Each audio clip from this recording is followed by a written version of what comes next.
Ooh, hi.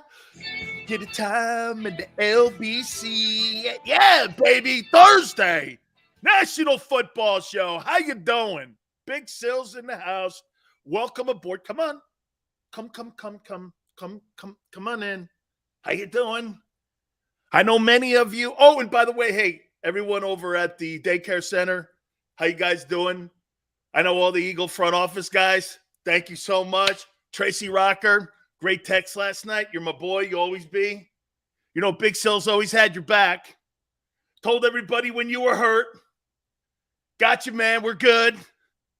Got to do some things with Jordan Davis. But, hey, man, you know what? We'll get that kid going and rocking and rolling so he turns into a great pass rusher. Welcome again, like I said. Hey, come on. Come. You're all coming in because if I were you, I wouldn't be listening to some of those other shows that you hear on the radio in that city. Come on. And by the way, I never seen more crybabies in my life than on my Twitter page. Holy cow. If you can't support my guy, the hell with you. Oh, I'm devastated. Oh, my God. Hey, I'm so sorry, man. What up, Michael, Jeremiah, all our friends for coming aboard like you do, our supporters. Don Hooters. It's Dan, but I'll take the Don. I like actually the Don of Sports Talk, the Godfather. Sure, I'll take it. King Kong, the Godfather. By the way, it's official too. It's been posted on my Twitter page at Dan Sileo Show, and it's around the country. JAKIB Sports' Big Sills is hosting the Jim Rome Show on July 5th, and I'll be on CBS Sports. So I want to thank all of you guys for making that happen. You did. You grew the show. People now know what's going on. What's up? Okay? Yeah, and by the way, I think you guys just come here just to bitch with me, argue with me, try to hit me in the ribs. My aunt every time, man, she's got to go, Jesus, gravity. These guys, man, they go back and forth. I go, that's sports talk. That's sports talk. Absolutely. But the guys over on my Twitter page, hey, you are not a Jalen guy. What gave that away? My takes? Do I need to be any stronger on him? Oh, man. People think too highly of Miles Sanders.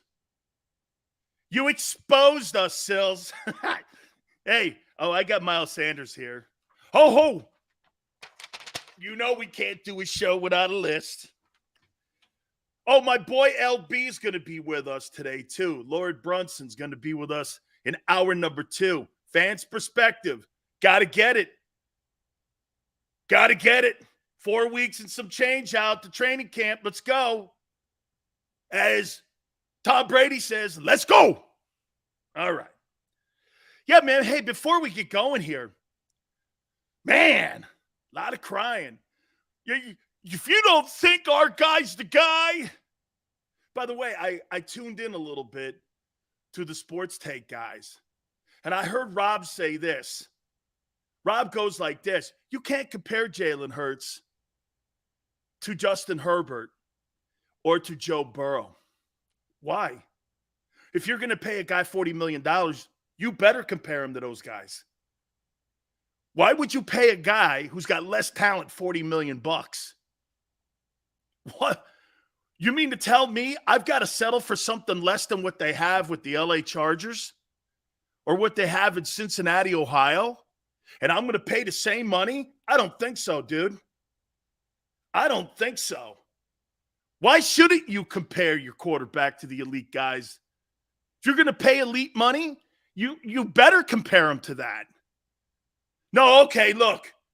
Because he's a good guy and friendly with the media and everyone likes him, let's give him $40 million and fall in the same pit hole that the Dallas Cowboys are in with Dak Prescott.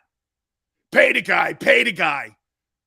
If you have Jerry Jones and you ask him right now if he's got buyer's remorse on Dak Prescott's deal, I guarantee you he comes back and says he does. I'm not paying Dak Prescott $45 million bucks. I'll tell you this, I'll give you even more of a guy who screwed up the quarterback market. It's Dak. Who do you think has screwed it up more?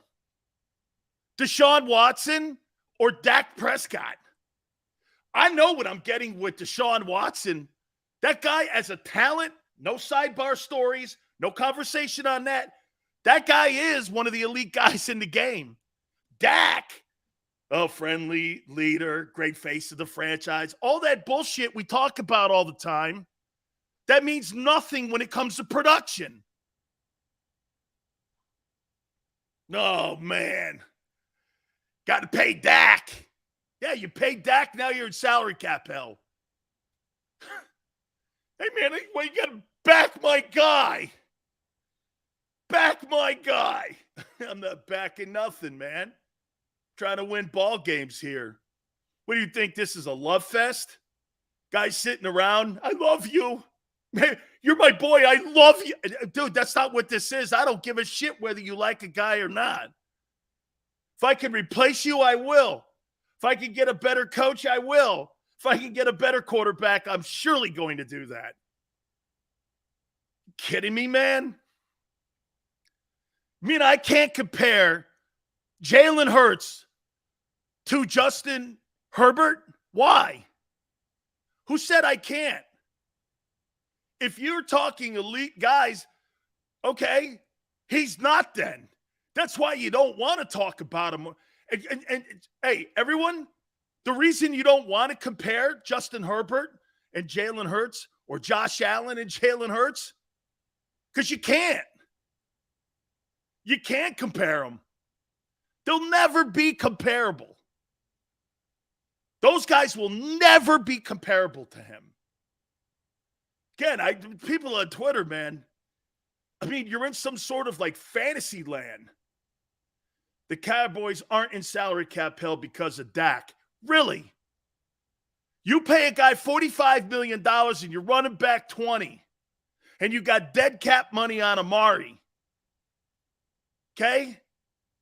You got almost $70 million of your $180 million, $200 million salary cap in two men. Okay? Zeke is the one killing it. I agree, Birdman. Oh, my God. Sills hurts people's feelings on Twitter. Jeremiah. Dude, it's very easy to hurt people's feelings on Twitter. You just have to say the truth about Jalen and it hurts them. Hey, man, I really, lay off my guy. Okay.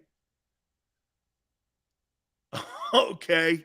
Yeah. Hey, Birdman, tell him what the Zeke number is next year. What up, Miguel? Appreciate you coming aboard. All right. This is going to be, hey, you know what? I better start with this one because I don't want to start the show off like we did yesterday here. I can't wait to get to my list, too. Holy cow, man. Big Sil's top NFL coaches ranking. Where's your boy Sirianni on this list? I'm starting to I don't know. I can't talk too much trash on him. You know why? Because he is a Paisan. He is a Paisan, man. So, I got to be kind of cool with that. Paisans get a lot of latitude with me. You got a vowel at the end of your name? You're good. 33rd? Hang on here. Okay. So, Miles Sanders, man, he's kicking some dust up, right? Says you guys got a dream team now. Then he's also saying that, hey, the media's taking this out of context here. Who cares, guy? It's okay to say that. You want to have optimism going into the year. Who gives a shit what the Philly media or the national media think?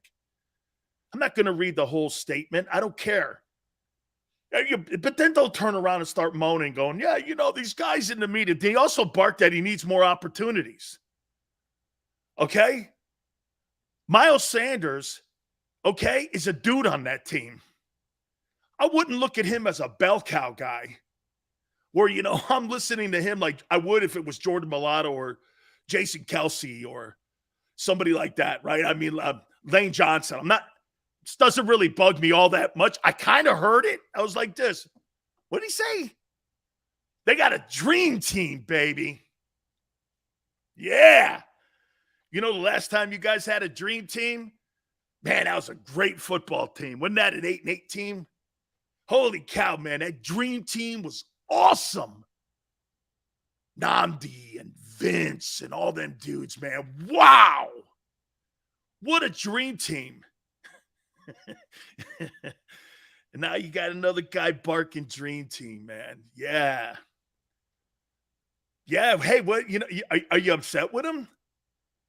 He said all-star team. Excuse me, Chris. I heard dream team. Okay, all-star team. Edsko, stop playing. I'm not playing. He said it. All-star team. Miles Sanders is an idiot. I don't know if he's an idiot or not. I'm all right with him having an ego. I'm all right with him barking the way he's barking. I don't have a problem with it, but you better go out and deliver the mail. Then he goes out and says, I need more opportunities. Yeah, because you know why? Your quarterback takes all your rushing opportunities away from you.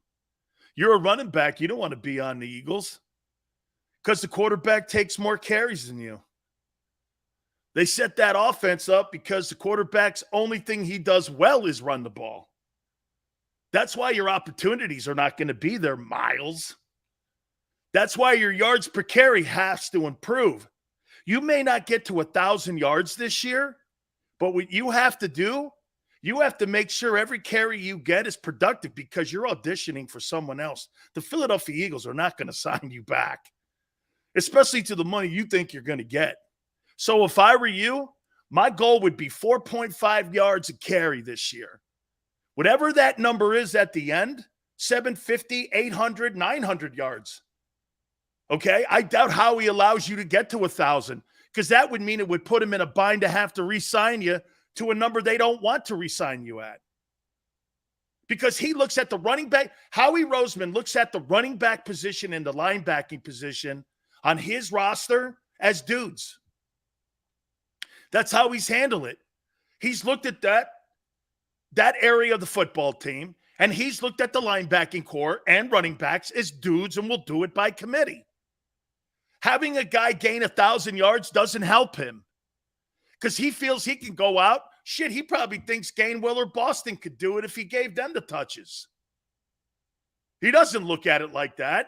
He doesn't want to pay that. So there's no way Miles Sanders gets 1,000 yards this year because the front office doesn't want it happening.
Action News at 11 with Rick Williams. It's the team you trust to bring it all together. The stories that impact your community, a sports roundup for the locals, and the AccuWeather forecast you depend on. Action News at 11 with Rick Williams.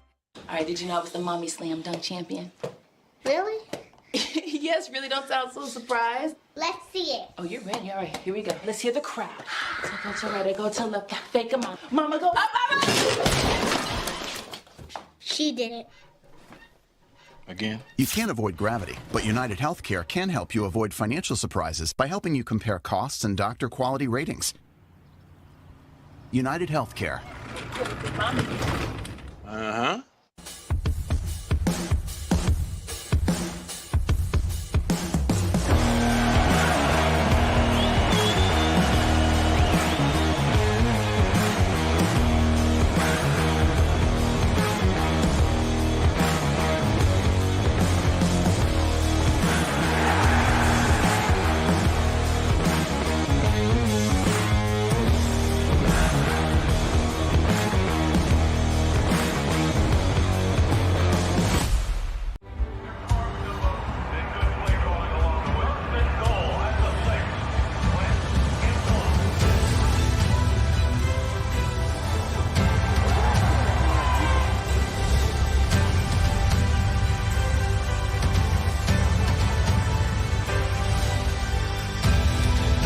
field of life, First Trust Bank is there for you. Champions on 3. 1, 2, 3. Because Philadelphia dreams deserve a Philadelphia bank. Go for the midnight dares. Go for the game.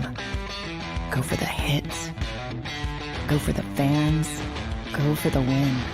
Go to Ocean Casino Resort. Book your trip at theoceanac.com.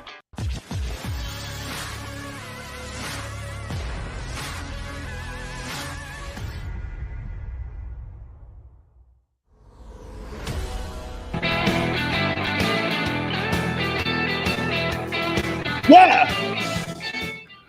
So you mean there's a connection from the NovaCare Center into my show? So you guys shut it off? Come on, Bob. Bob Lang, how dare you shut my damn show off like that? Because you didn't like what I was saying yesterday about your boy. Yeah. Listen, I like Jalen Hurts. I think he's a good player. Don't think I don't. Jamie's a good player. Hang on, listen, we're back. Okay, the thing's back up and running. Let me go. I'll talk to you after the show. Goodbye. Holy cow. Hey, Howie, you got me. Oh, man. Holy cow. I'm a fan of Jalen Hurts. Okay? I'm a fan. Get that through your heads. You're damn right I'm going to call Morgan & Morgan, man. Somebody's messing around with the show. Listen, did I say Jamie? I'm sorry, Jalen. I forget the guy's name sometimes. You know, it's CTE and all. Holy cow. Very, very disappointed. I was in the middle of a good knee dive into Miles Sanders. And how Howie, I think it's because Howie doesn't like the way I analyze his team, because it's always done with a checkbook. It's not going to let, hey, Miles, this just in. I know you watch the show. You ain't getting 1,000 yards, bro. He ain't going to let you. He'll sit you at the end of the year before he pays you an incentive of 1,000 yards. He's not going to pay you $250,000 if you get 1,000 yards because you ran for 58 yards a game. He'll never do that. He'd rather go out and give it to someone else, like Gainwell or Boston. Did I say Jalen Hurts? God, I'm so sorry. Hey, by the way, there will never be any kind of bad tongue towards Merrill Reese. Okay, Jordan Dean, we get it. Okay, so be kind, because there is no blasphemy versus Merrill Reese here on this program. I told you, Big Sills correct stiffs, not legends. Going to be those shows, folks. It's going to be one of those shows? What's that mean, Bob? Jamie might have a better arm. Outstanding take. Outstanding take. Miles Sanders getting 1,000 yards. Is he capable? Yeah, I agree with what Merrill said yesterday. I do think he's capable. Okay? Where's your history to support that, Loyal says? Okay. Flash for Loyal. Loyal just goes like this. Where's your history to support that? That Howie won't let him get 1,000. How about I say 2 words to you, Loyal? How about Nate Sudfeld? Okay? How about Nate Sudfeld? You sit star players for a stiff, okay? And you wanted to tank the final game of the season so you could have a better draft position and you could undermine the coach even more and not have to pay incentives to certain players who are probably right around their number. I gotcha. Dude, you threw a game once, you'll do it again. Gannon is gone after this season.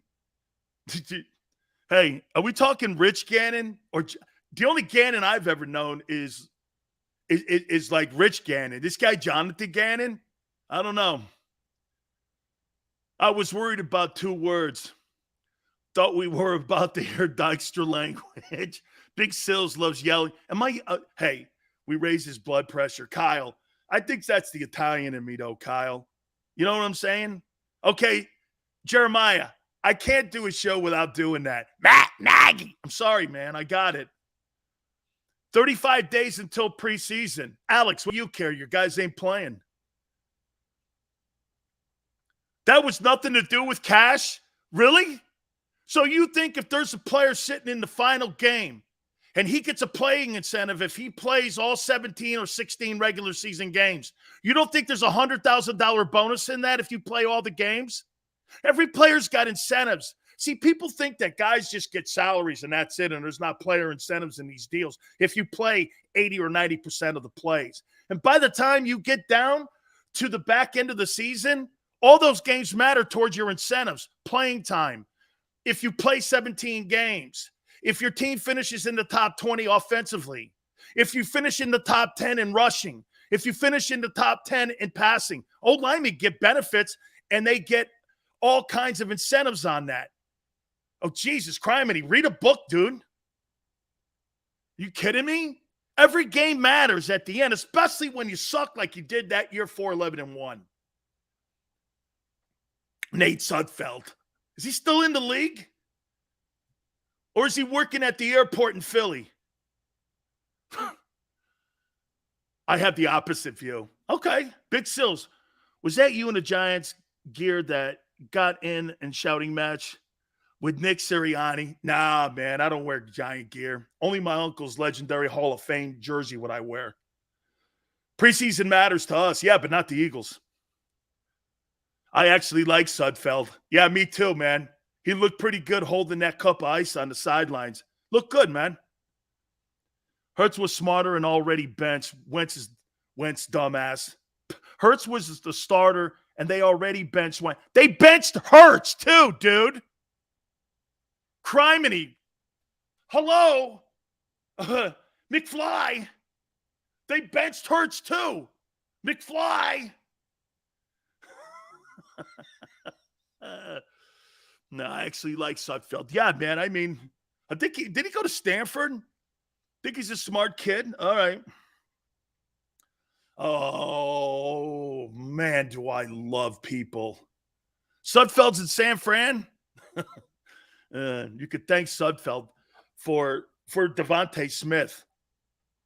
Okay? Nate Sudfeld couldn't start at the XFL or USFL. They drafted. Hey, I love Charles right there. Look at that. They benched him for draft picks. Yeah, man. They benched him for draft picks. That's great. Thanks, Nate. I got 900 yards out of the receiver last year. Thanks, Nate. Drafted a wide receiver. Congratulations to you. The football gods are watching. That's what happened.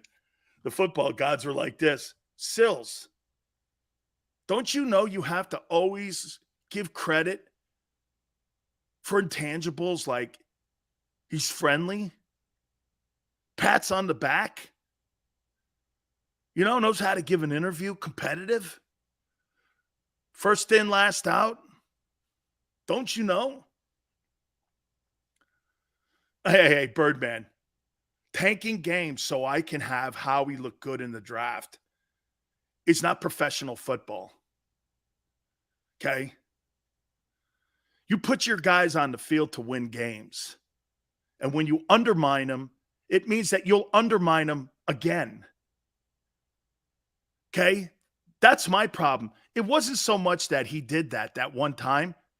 It put a message in every single player's mind that he's capable of doing that again at any time if he sees the season going to shit.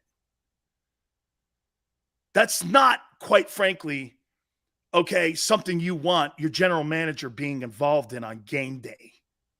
Your GM is involved in your playing time on game day? What kind of organization is that? I don't want my GM telling my head coach, don't play him because he's coming up on an incentive. You know where I saw that too? I saw that play out one time in Tampa with John Gruden and Jeff Garcia. Jeff Garcia, if he played the last game, was going to get $1 million bonus. The Glazers pulled him. They came up with some bullshit. Well, we got the playoffs coming around the corner. Hey, you can have the playoff game. Give me the $1 million. That's right, Keith. You when you tank games like that, you're the Browns. How he controls the roster. Okay. 2022 can't get here any quicker. Big Sills ranked the Birds 1 out of 32 teams. 9th. Maybe 9th. 9th or 9, 10, or 11. Somewhere in there. 9, 10, or 11. Why win a meaningless... Here's Chris. Why win a meaningless last game when you can move up in the draft? Because it's about setting a culture in your room. That winning is a priority and the only priority. Not some dude drafting a guy that you have no idea who's going to be in that position when you're there on draft day. You had no idea Devontae Smith was going to be there. How would you possibly know that? How would you possibly know that Devontae Smith was going to be at that position on the last day of the game? How did you know that? You don't. You have no idea. Guys hadn't even declared that they were going to be eligible for the draft. You had no clue. Well, thank you. We got Devontae. You found that out on draft day. How did you know he would be there? You did it. You're making that up. Then again, most people make that up. I still like the move to quit on games. Here's Chris. I still like the move on laying an egg and making sure that I throw a game. I like that. Okay. Well, I don't. We got Devontae Smith and the Giants got Tony. You would never have known that. How did you know that?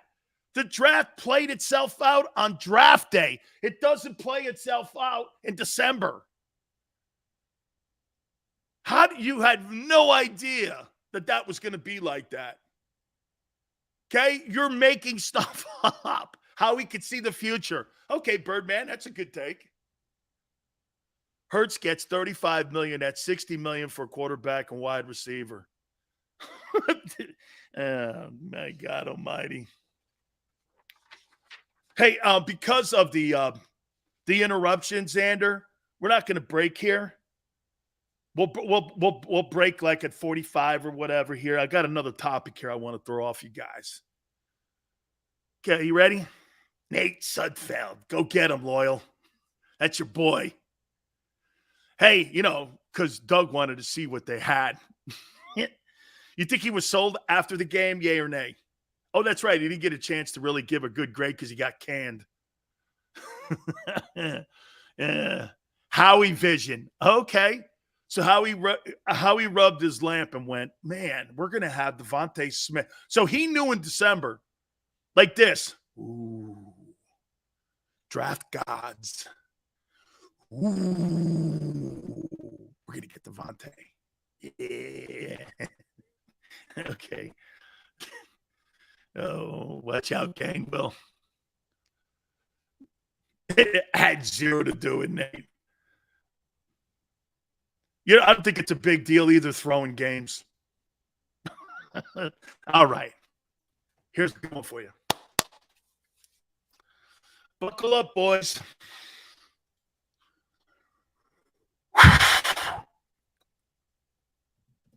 Boy, Doug Peterson's working miracles right now in Jacksonville. He is working miracles.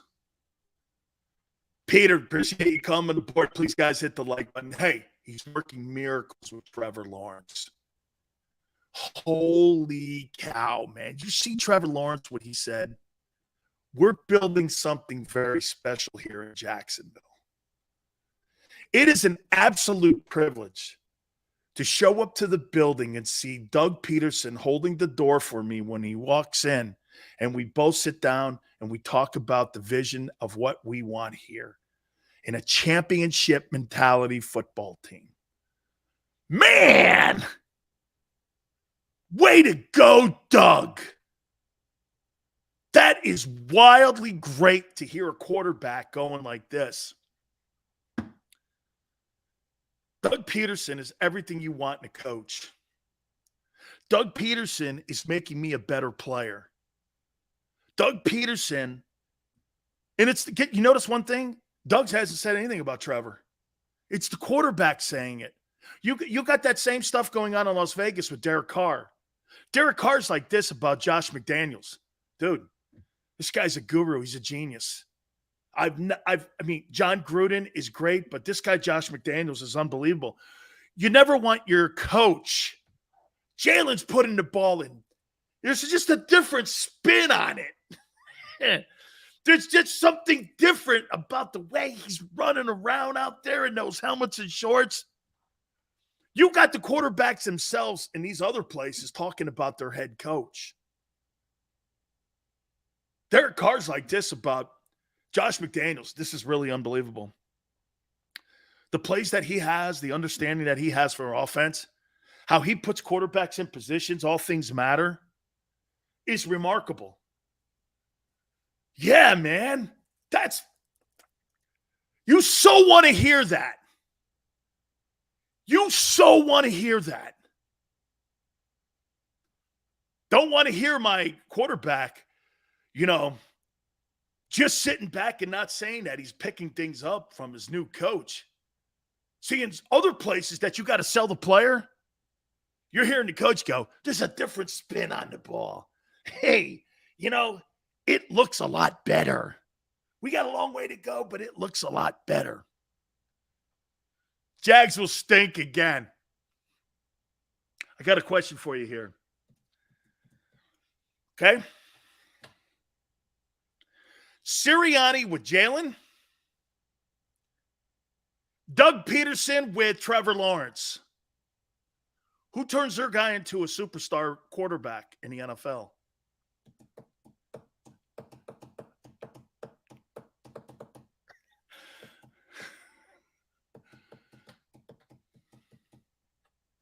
Does Sirianni turn Jalen into what's that guy, Sarah Jessica Parks guy? What's his name?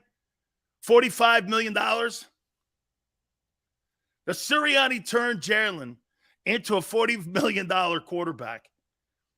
Or does Doug Peterson turn Trevor Lawrence into a superstar? Neither. Got to go Doug. Neither. Lawrence all day, every day, and twice on Sundays. Child of the corn. Taylor is a fraud. Hey, who does a better job with their guy? Who turns their guy into a star? I know who Xander's going for. Yeah, $45 million quarterback back there for Philly, man. Man. Then you got Trevor Lawrence. My money's on Trevor Lawrence. All day, all week, all month, all year. Trevor doesn't have the support. Hurts. But he ain't near the talent. Of Trevor Lawrence. Trevor Lawrence can actually throw the ball. You'll eat those words after this season. Oh, Alexander, I sure hope so. Okay? Who do you think improves his quarterback? Sirianni or Doug? Lawrence is by far a better passer than Jalen. Not close. And actually, too, want to know this? Lawrence can actually run, too. He did a lot of it at Clemson. Hurts getting $45 million, the biggest heist in Philly. No. Chris, the biggest heist is going to go on in a couple weeks with James Harden. Jesse James, I told you, when he robbed the bank, he used a gun. James Harden is using a Big Mac in Daryl Morey's office. Okay? He's gonna buy Happy Meals for Daryl Morey and that short 3-year deal that he's going to sign with Philly. That'll be the biggest hijacking in Philly sports history. Okay, he's not going to take the $47 million, but he ain't taking. Everyone's like, well, he's taking less, so he's going to get kudos and slaps on the back. Well, how much do you think he's taking less? 10? So he signs a $37 million deal. Okay, for 3 years per. Big Mac Harden. Oh, man. Happy Meal Harden. Oh. Even Barrett, I love you to death, man. Did you hear him going, well, he ain't that bad. Yeah, he is. Yeah, he is. He ain't the same guy who was in Houston. He's a fat body. You're going to give that guy $37 million a year? Woo! It's Jalen's time to improve. Okay? I'm keeping receipts for all of this. Go right ahead. I've been keeping receipts since Alabama.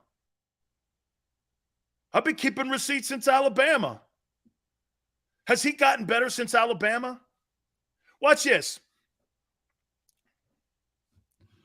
Let me see something here. Xander.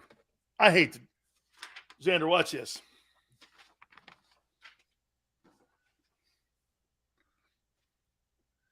How much has Josh Allen gotten better since Wyoming?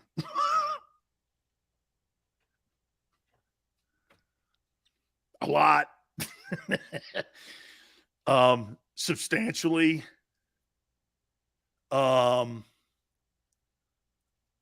me. Millie goes, why do you always yell? Just in case you can't hear me, because some people only hear half of the shit I say. That's why. Josh Allen. A lot. Has Joe Burrow improved since LSU? Like, a lot?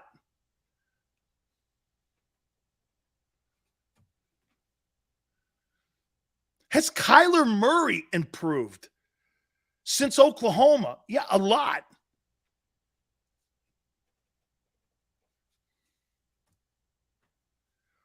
Has Sam Darnold improved since USC? He's actually gotten worse. Has Justin Fields improved? A little too soon, but as of now, he's gotten worse.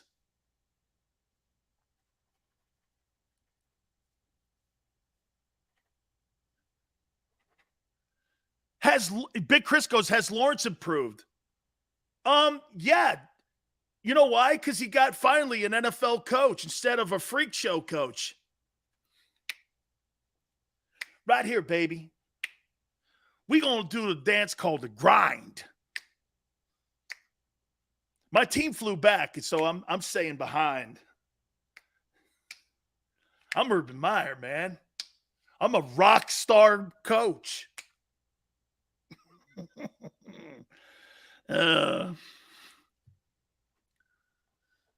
Has Tua improved?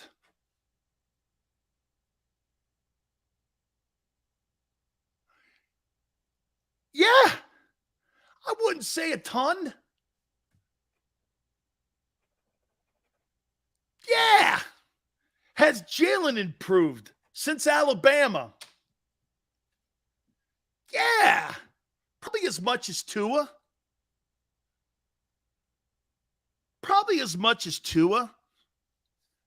Tua actually beat some winning teams, though. Fields is not worse than Jalen. Stop that.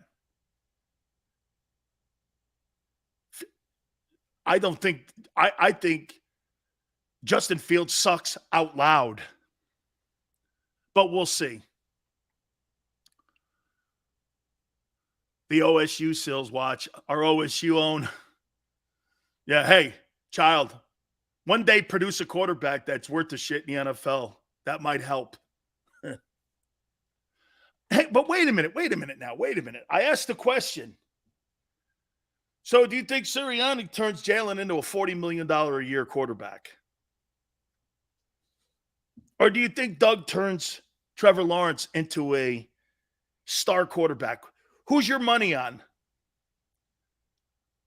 No, Seth. I do not think that Justin Fields is better than Jalen Hurts. Absolutely not. No, I do not. No, I do not. As a matter of fact, I don't think it's close.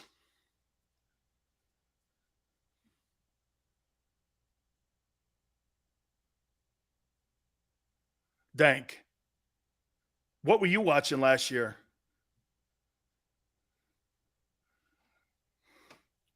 Sirianni, baby. Lance or Hurts? Lance played 1 game, 2 games. I don't know. Little behind. Miles is at 5.5 a carry, second in the NFL in running backs. His only issue is that he can't stay healthy. Well, he needs to be. Hey, that 5.5 will get him a job somewhere else. It won't get him a job in Philly. Alexander, Lawrence will bum out again until the Jags build. I think they're building with Doug now, man. I think Doug Peterson might have that football team floating around 500 this year in a very competitive AFC. I think Trevor Lawrence is probably going to have the biggest increase as a player this year than any quarterback in the league. I'll put that prophecy out there for you. I think Trevor Lawrence, because he now has a coach that buys in, believes, and was a former quarterback himself in the league. I think Doug Peterson is going to whip Trevor Lawrence into being, Xander, should I do it to him? Xander, should I do it? Should I do it?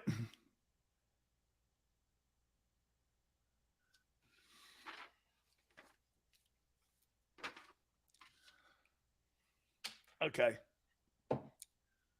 Hold on here. Hold on. Shut up, Xander.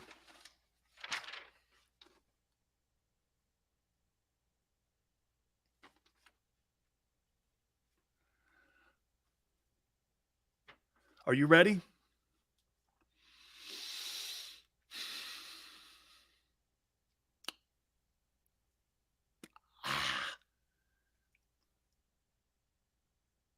Do you think the Jags beat the Eagles in week 4 at the Link? That was the question asked to me. Quarterback's better. The running back's better. The coach is better. Das goes, better not. Coach is by far better. Jags in OT. Oh, my God.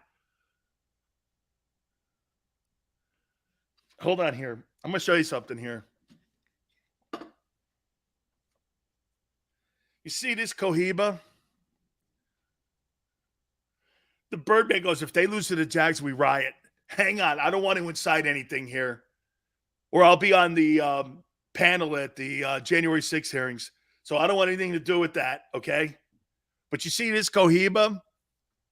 This is the Doug Peterson Cohiba. Okay? Here's the Cohiba. By the way, let me see this. This right here is going to be smoked. Okay? It's going to be smoked with an incredible moment this year on the Eagles schedule. You'll note this Cohiba. See this Cohiba here? Got it in glass even. This right here, my friends, this thing was a big nickel too. And I've had it for a couple of years here. See this? We put this back in there. See this right here? This goes right back in here. By the way, this at any cigar store goes for about $100. In Philadelphia, it's worth $50. See this right here? It goes like this right here. Careful, careful. Can't close it too much. That's the Dougie P cigar.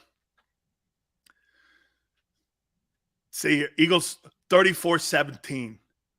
Week 7. That's the bye, baby. That's one you smoke with someone else. In week 7, it'll be smoked. Trading places love it. Jeff, thank you, my friend. Way to get the reference, man. This is Arashua Co. Simultaneously tells time in London, Montreal, and Stade. I love that movie, man. I do. It's kind of a dark one, too, because he does put the gun to his head. The Frank Reich cigar. Man, look at that. Just look at that, dog. Dougie Peterson. All right, I got to take a time out here. This is okay. This is a scheduled time out here. Guys, please hit the like button here. Don't forget my friends at Morgan & Morgan, where the fee is free. If you are hurt or injured on the job, finding that attorney is one of the most important things you and your family can do. Getting fair compensation for your family. Look, being hurt or injured on the job totally sucks, but you'll need an attorney firm that'll do battle for you, and that is Morgan & Morgan. This is what they've done for 30 years, collecting over $13.5 billion worth of compensation for their clients. There's no such thing as a fender bender at Morgan & Morgan. They go to work with their over 800 attorneys and offices in Philly, New York, and in Florida to make sure you and your family get the fair compensation. Do me a favor. Call them at 800-512-1600. That's 800-512-1600.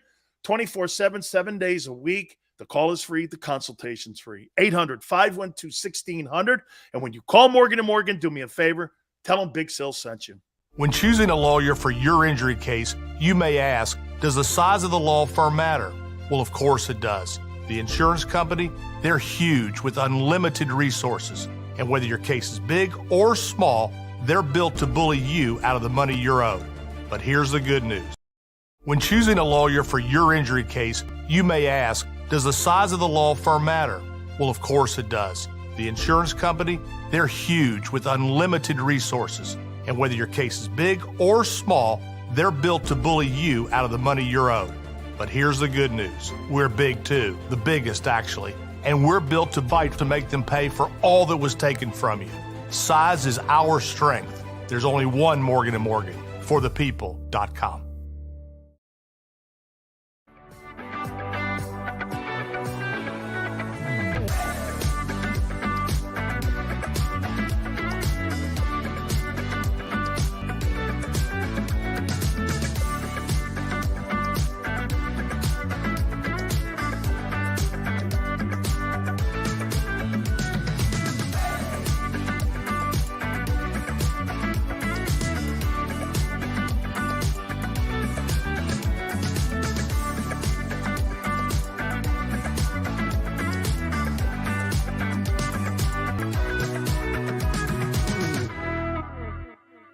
Action News at 11 with Rick Williams.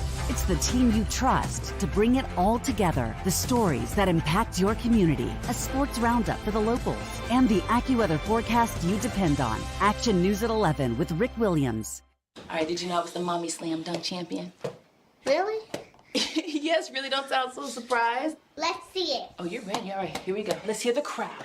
So go to right, I go to left, fake a mom. Mama go up, mama! She did it.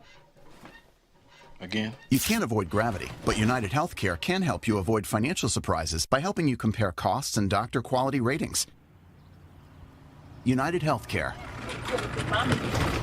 Uh-huh.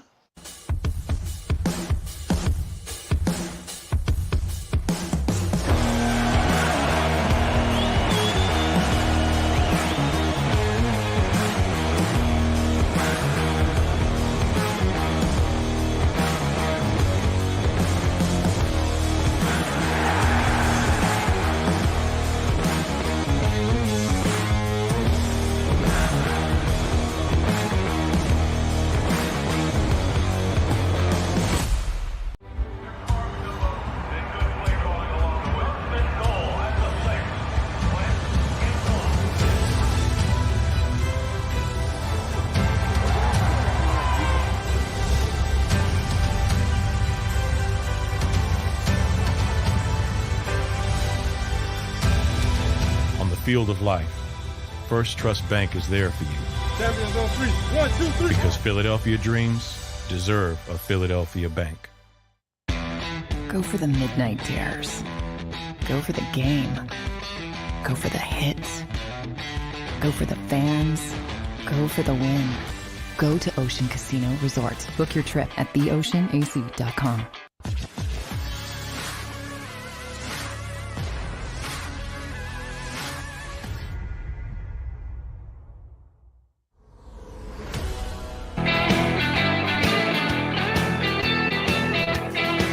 Top of the hour. Big Sills' top 32 NFL head coaches. Where's your boy sit? We'll do that at the top of the hour. By the way, 4:30, Lord Brunson, LB as we call him, will be on with us. And then tomorrow, just confirmed, Herschel Walker will join us. 3:30 Eastern time tomorrow. The legendary Heisman Trophy winner who's running for Senate in the state of Georgia will join us tomorrow at 8. Let me see. Between 8 and 15 minutes. We'll have Herschel tomorrow. Last time he was on for what? Xander, like an hour and a half? I guarantee you Herschel extends it. Thank you very much. We're here Monday through Friday, 3 to 6 Eastern time. Anyway, let me read you this here, man. This is going to be a great year. Okay? This is going to be a great, great season in the NFL, man. Listen to what Terry McLaurin, the brand new $25 million a year wide receiver, saying about Carson Wentz. Hey, look at what he's saying here. Let me get the quotes here. I want to bring a Super Bowl to Washington and their fans.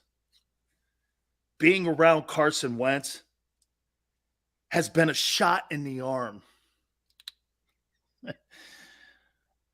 What Ron Rivera is doing with Carson Wentz is remarkable.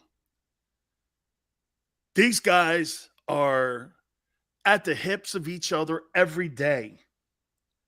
It's a privilege to watch them work and prepare for the upcoming season. I think Washington's going to surprise people.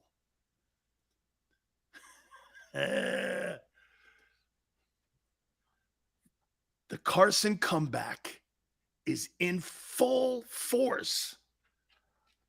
And I'm going to ask a topic question here.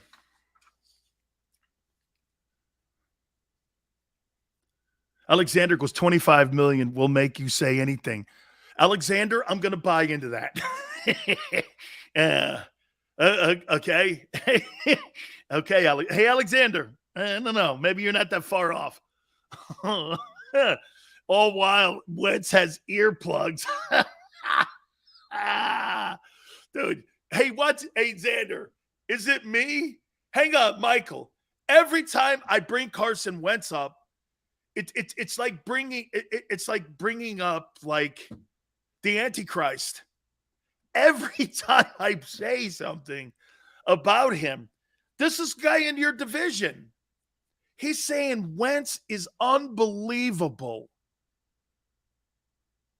He hasn't been around a quarterback in his time in Washington, which is not saying much. He is the Antichrist. It's not really saying all that much. I mean, right? If he throws 4,500 yards, I'm going to shit a brick, Sander. That leads me into my topic. Who has a better statistical year in 2022? Wentz or Hurts? People are throwing up in their mouth.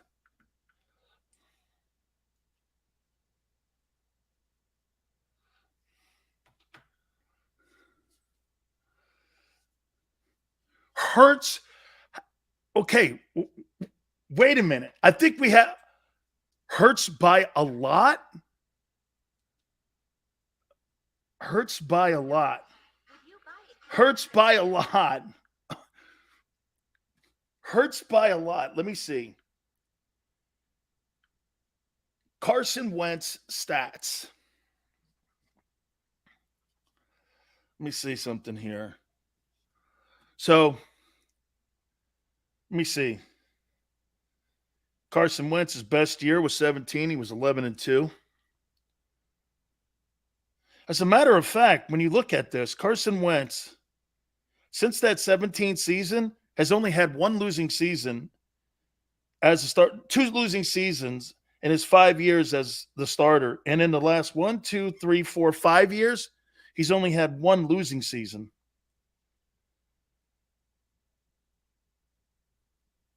Okay, so he's thrown for 4,000 yards, 4,039. He's thrown for 33 touchdowns.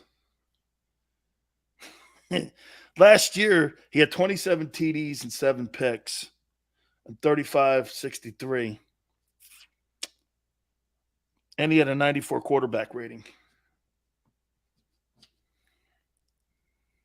And what are you guys saying now?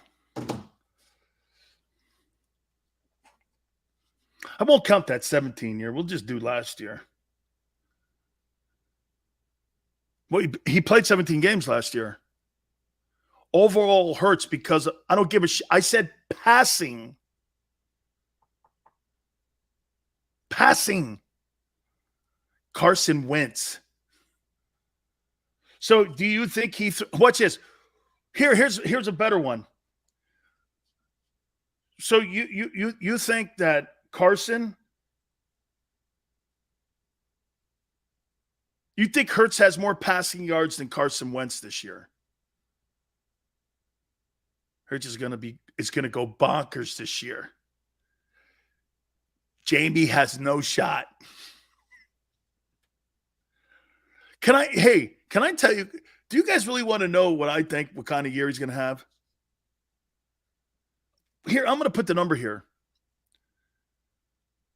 I think you're going to see Jalen Hurts throw for 3750, 22 touchdowns, 650 rushing, another 8 touchdowns. I think he'll be around 3750, 22 passing touchdowns. You got to think the quarterback and A.J. Brown are going to have something together.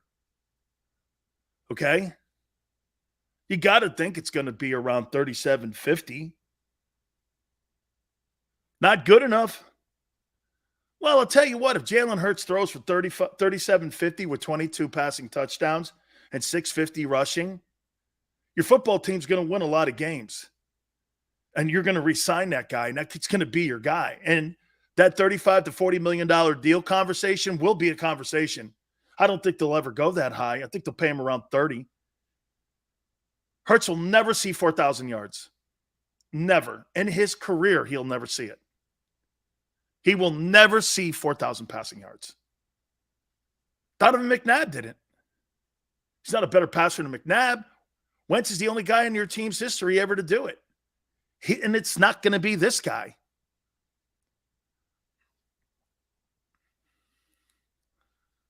By the way, 3750, 650, 30 touchdowns total. You think that's shitty?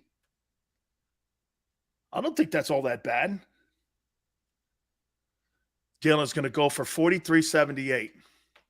Let me take a look at that. Who said that? Kenneth.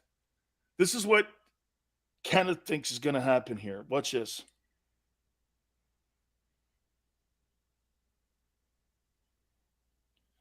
So Kenneth thinks that. What was the number? 43.78 divided by 17. So you think he's going to throw for 260 yards when he threw for 202 last year?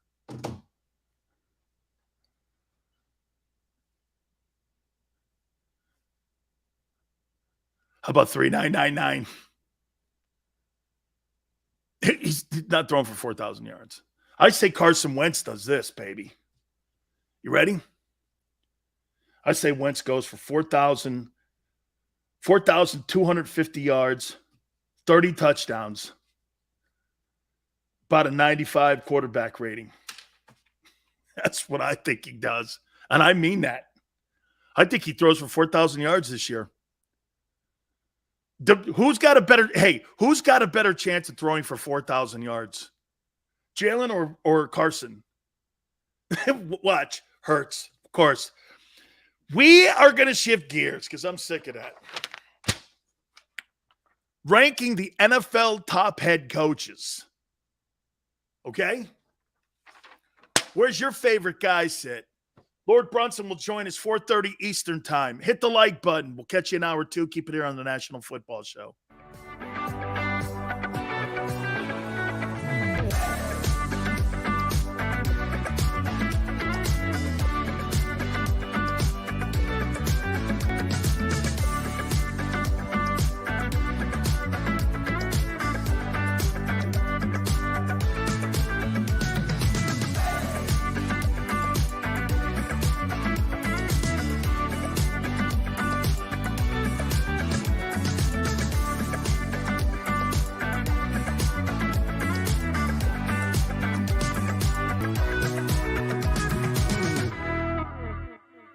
Action News at 11 with Rick Williams. It's the team you trust to bring it all together. The stories that impact your community. A sports roundup for the locals. And the AccuWeather forecast you depend on. Action News at 11 with Rick Williams. All right, did you know I was the mommy slam dunk champion? Really? Yes, really don't sound so surprised. Let's see it. Oh, you're ready. All right, here we go. Let's hear the crowd. So go to right, I go to left, fake a mom. Mama go up, mama! She did it. Again? You can't avoid gravity, but United Healthcare can help you avoid financial surprises by helping you compare costs and doctor quality ratings. United Healthcare. Uh-huh.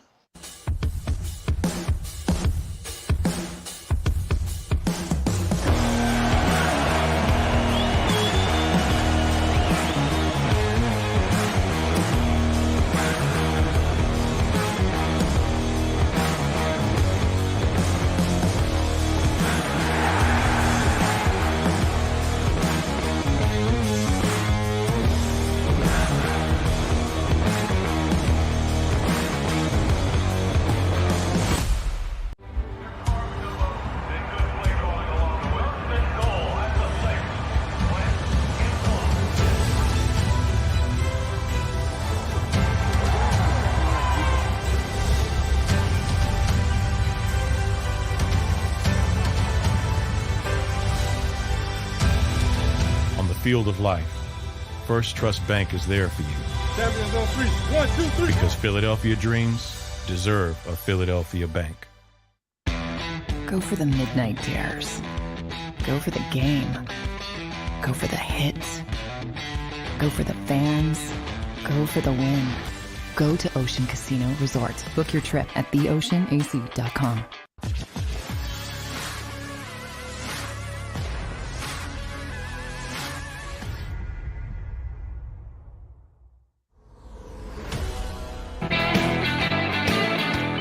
Welcome back. Hour 2 National Football Show. Big Sales. You know, doing one of these shows is completely different than doing a national radio show, right? I got to kind of like be on my P's and Q's a little bit more, right? I can't be, it's not real, but you've got to be a little bit more aware of the bear traps in radio. Hey, trust me, I don't have a right leg because of radio. Okay, I don't have a right leg. Okay, because I've been in the bear trap too long. So I've been in the bear trap. So radio has bear traps. Okay, here we can. It's not like I said. It's not like you can't be real here, or real on the radio. But you got to be kind of careful because those bear traps come up anywhere. Because you got so many people waiting in the wings, like D Gunn says. Hey, did you hear what he said? He said check. I did? Yeah. Oh, geez. They could do anything with that. So you got to be careful. When I do radio, I actually have to write down every word I say because I got to be careful nowadays. By the way, since I'm going to be on CBS on July 5th, is this my better side? Or is this one? See, I like this side better. So I think I may, like, towards the camera. So we're going to be on 500. By the way, we're going to be on in, like, all over the country. Atlantic City, Chicago, Detroit, New York, L.A. So I want to make sure. What side do you think I look good? See, this looks like my better side. See, like this? I don't want to do the. What do you think? Hey, I'm asking you actually your advice. You need your. Really?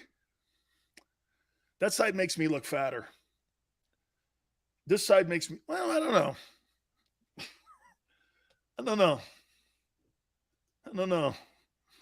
Straight on, Big Sil. Straight on. Xander goes, that's right there. Okay. Do I do the eye raise too?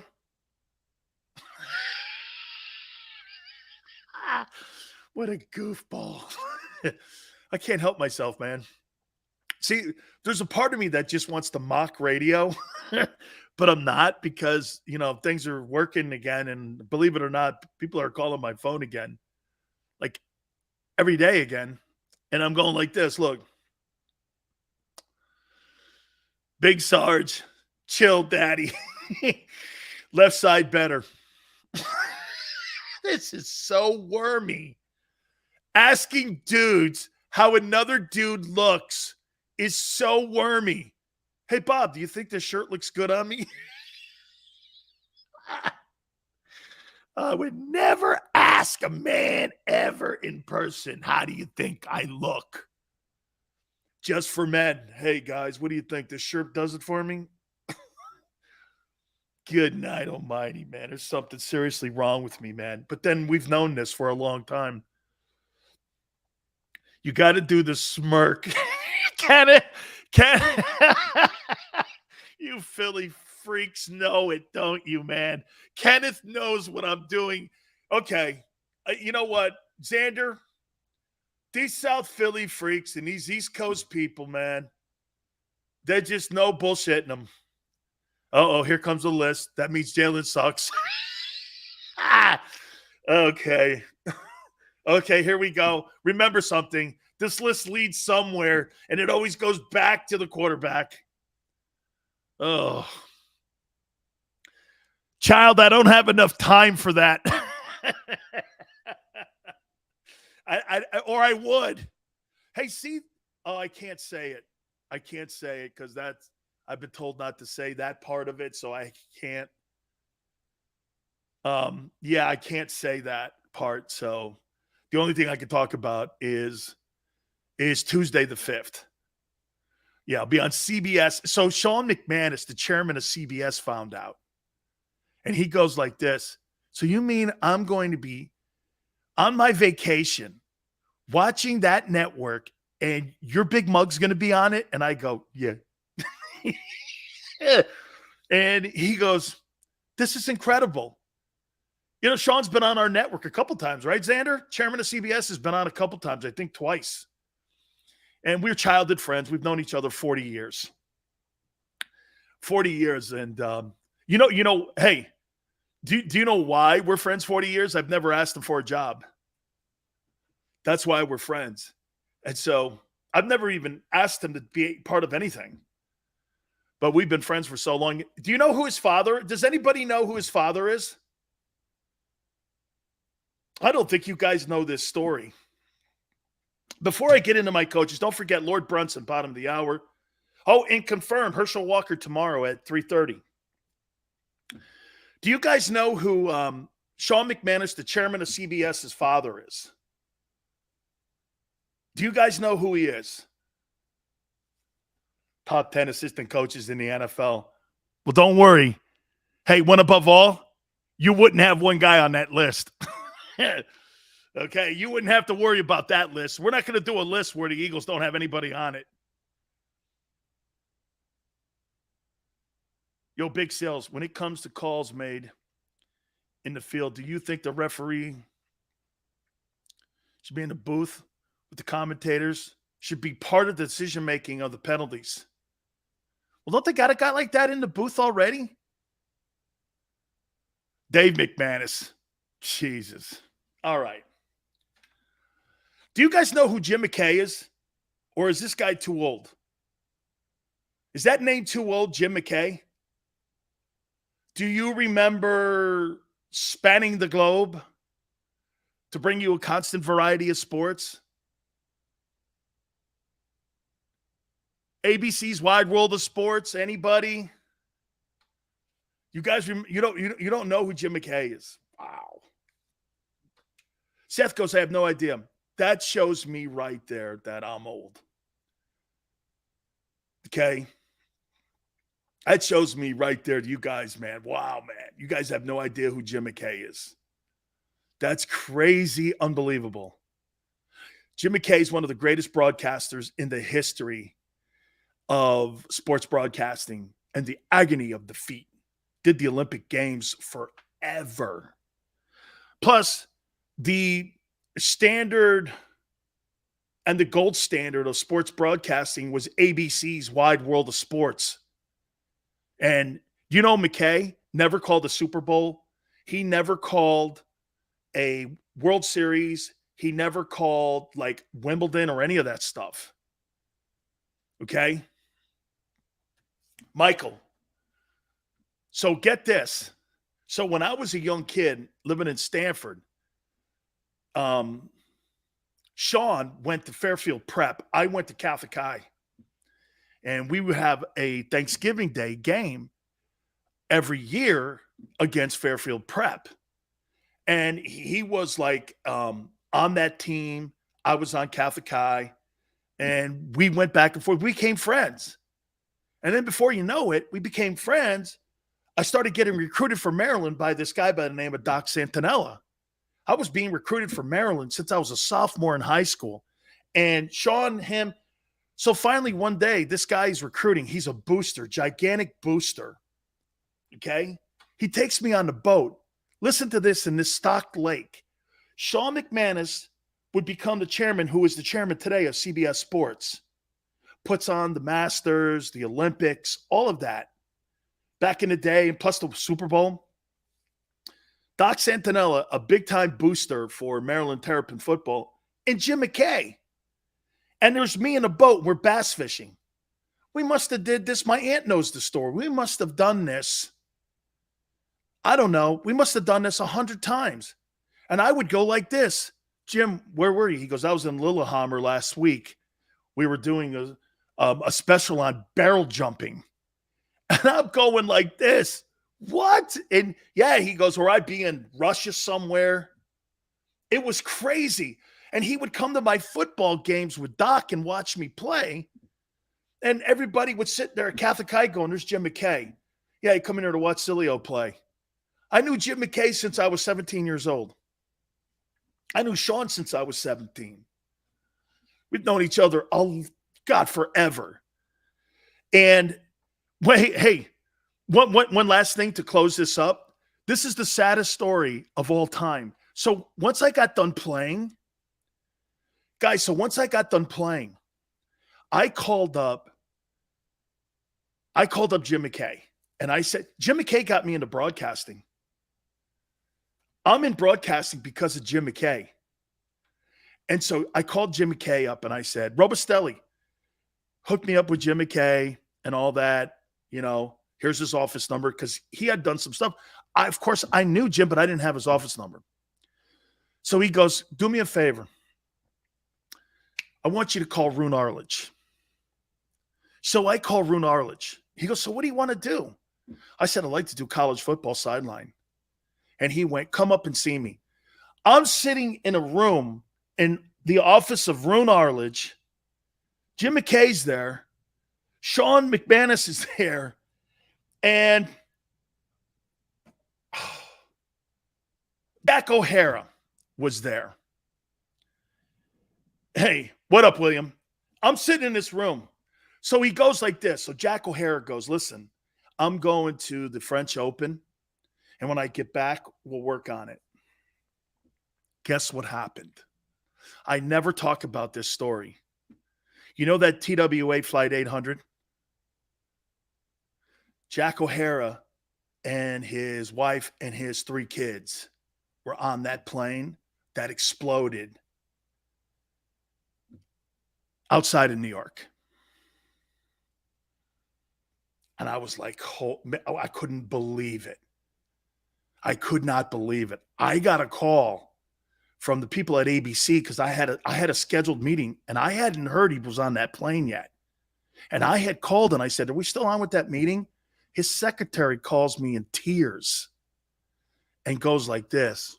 Jack was on that TW flight 800. I went, the one that blew up? He goes, yeah. He goes, with his entire family. I never called back to ABC after that because I thought it was in poor taste. I never called back. They called me. I just thought it was in poor taste. And Jim McKay was like, did you ever call him back? I go, no. I couldn't do it. I couldn't do it, man. I couldn't call. Hey, since Jack's not around, you know, who's the next guy in charge? And I was like, and Jim Lampley called me. And you know what? We should get Jim Lampley on. He's a dear friend of mine. Lampley goes, you should have called, man, because everyone liked you up there. And I was like, nah, man, I felt it was just a little too. Hey, Seth, would you have called? Like, you know, because I didn't know he was on the flight. I had no idea. I knew he was going to the French Open because he had told me. I was in his office with Rune Arledge. And Rune goes, I like the kid. So I'm like, great. I'm going to get a job. I'm going to be a sideline guy calling ABC Sports college football games. I would have got in that way. And I just never called back. Seth, isn't that crazy? What a story, man. I mean, yeah. The people I've been in the room with, you'd be stunned. Rune Arledge. I'm there talking to Rune Arledge, right? I think Rune was head of the news department at that time. I think he had gone over from sports to news, and he ran the news division. With Peter Jennings. I think him and Rune did it together. Hey, Seth, I know it was an opportunity of a lifetime, man, but I just was like, I couldn't call. I couldn't do it, man. Gambo, it surely seems that way, right, man? Oh, my God. They say our biggest and greatest dreams and our worst fears are never realized today. Worst fears. Oh, my God, Ronald. Way to quote Munich. You know, when I was a little kid, that was the first time I had seen human tragedy in sports. I was a little kid watching the Olympics, just a little kid. And remember back then, ABC aired them in the middle of the night. They didn't have where they canned it like they do now NBC. And I think you lose a little bit of that. You know, that action that's actually live. And I don't really like today's Olympics, how it's presented to us. ABC did it live. And when those Jewish athletes were murdered and the way they were murdered, and it's one of the greatest moments of all time in broadcasting, how McKay brought that to the world. Truly one of the most incredible moments of all time. I mean, I just couldn't, yeah. Jim McKay says, you see that KD is requesting a trade? He's leaving Brooklyn. Why wouldn't you want you? Hey, Gambo, don't think that won't be Joel Embiid one day if they don't get their shit together in Philly. Okay? Hey, by the way, dear God, now that there's a request of a trade, please do everything in your power to send Maxey to Brooklyn for Kevin Durant and whatever draft choices you want in the future so that we can have him play next to Joel Embiid. Could you imagine KD and Joel Embiid and James Harden on the same freaking team? Amen. Hey, if I were Daryl Morey, I would do everything. I'd give you Maxey for that. Hey, you want Maxey? Guy's an up-and-coming star. Oh, that's okay. I'll take KD. Okay? Hey, rip that thing up. I'll just take KD. Seth's like, KD ain't going anywhere. I think he leaves a lot of money on the table if he bails. Yeah, I think he does, man. I think he puts a lot of money on the table if he ends up bailing on that. Yeah. Yeah, James Harden, man. James Harden, get his ass back in shape again, too, because you have KD and Joel Embiid. Dude, I wouldn't want to be the guy holding the bag at the end and letting the paint dry. Hey, who let the paint dry? James Harden. You have James Harden, KD, and Joel Embiid on your team. You better win some ball games, and you better threaten in the East. King of content. Yes, sir.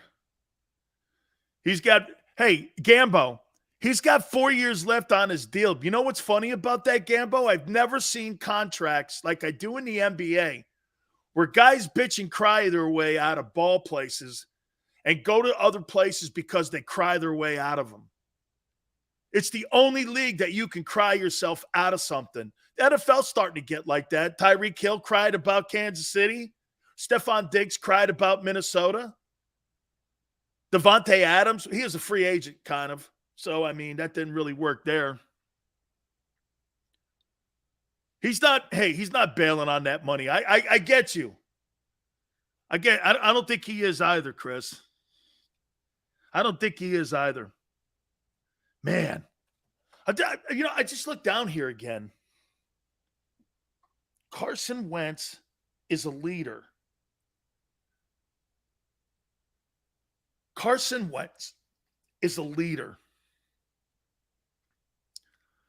Man, Terry McLaurin, guy's a leader. I'm stunned when I'm reading this. What up, Carlos?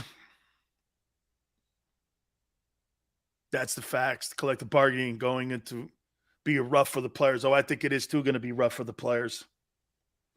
Absolutely, man. Hey, Maniac says that Terry McLaurin of the Commanders is full of shit. Wentz is opposite of a leader. Wait a minute. Don't you think a guy can change his stripes? Don't you think a guy can improve his... You're saying Jalen's going to improve. Why can't Wentz? Leader BS. Wait a minute. Why can't he get better? I think Carson Wentz is going to have a great year. Yes, sir. Yes, sir. Oh, my goodness, man. I think he's going to have a fantastic year. All right, I want everybody to button up here, man, because we got Lord Brunson with us now, LB. Big Sil, what up? I'll tell you, man, what's happening now is there's like an army of Jalen Hurts guys out there now. They're everywhere, Lord Brunson, LB, man. I mean, here, let's start it out here. Do you think that Jalen Hurts is a $40 million a year guy? See, this is the thing with that, though, Sil. That's just the rate. It don't matter what we think. That's the going rate for a quarterback, when it's time for him to get paid. I mean, everybody's going to get that number. So that's kind of a hard question for me. But I think so. If that's the price for a quarterback, it's like a bag of chips used to be $25. Now they're like 55 cents. It's like one of those things. Same bag of chips, but, inflation and how the world works. So is he a $40 million quarterback? Yeah, I think so. Here's why I can't go there with that number. If I'm going to pay a guy $40 million and that's the going rate for elite guys. Mm-hmm. Josh Allen, Justin Herbert, Joe Burrow, guys like that. He's not that. Why would I pay less money for a guy who doesn't remotely look like that or play like that or win like that? Why would I give that money? Because it's the going rate. LB, if that's the going rate, mm-hmm. and I have to look and compare him to those guys because you just said that's the going rate. Mm-hmm. Well, he's not in that room, though. You're right. Why would I give a guy $40 million, the same salary as Justin Herbert, when he does nothing what Justin Herbert does? You're right. I agree. So think about this scenario, Sil. So say we're still on the fence after this season. He's improved, but we want to see it more. Are we going to franchise tag him? Because we can't change that number. You know what I mean? That's still going to be around $38 to $40 million. I think what's going to end up happening is that if he doesn't just blow you away and turn into Burrow or Herbert overnight, that he'll take more of a team-friendly deal. I think he'll stick around for 35, 33, you know what I mean, for a number of years. I think that'll happen, and then he'll be able to, restructure that deal later on down the line. I think that's the best case scenario. But you're right, 40 out the gate, nah, not right now. I can honestly see a $30 million deal being negotiated for him on a shorter deal, like a 3-year deal, LB? Somewhere in that conversation there. Okay, well then here, let's play some fun games here now. Who do you think has more passing yards and has a better statistical year this coming season, Carson Wentz or Jalen Hurts? I'm going to say Carson Wentz. I'm going to say Carson Wentz will have more passing yards, but Jalen Hurts will have a better statistical year. And more wins? Yeah, absolutely. He's going to have more wins. Miles Sanders, does he have 1,000 yards this year? He need it. I mean, with the way that he's talking, he's saying he feel like he on the All-Star team. He absolutely needs it. But I think he cracks 1,000 this year. I think it's some motivation there. I think he's starting to feel slighted. I think it's the thing with Miles Sanders is really, really interesting to me because he's like in a lose-lose situation. If he outperforms, what he did last year, then we might not pay him. If he underperforms, then we just might let him go. So I think he'll crack 1,000.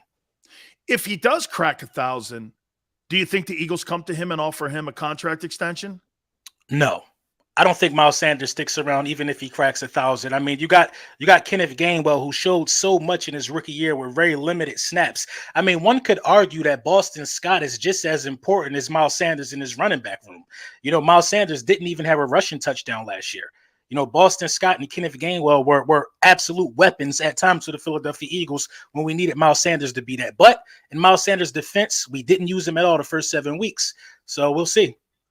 LB, I would love to see the Eagles have a running back like a Brian Westbrook that is so great catching the ball and can run in between the tackles, and you can utilize and help Jalen in the screen game, because that football team's issue last year was the fact that their screen game was non-existent. And you've got to get a guy that's back there that's really – the one thing that the New England Patriots always had, LB, was that they had multi-talented running backs that could run the ball and also that could catch the ball.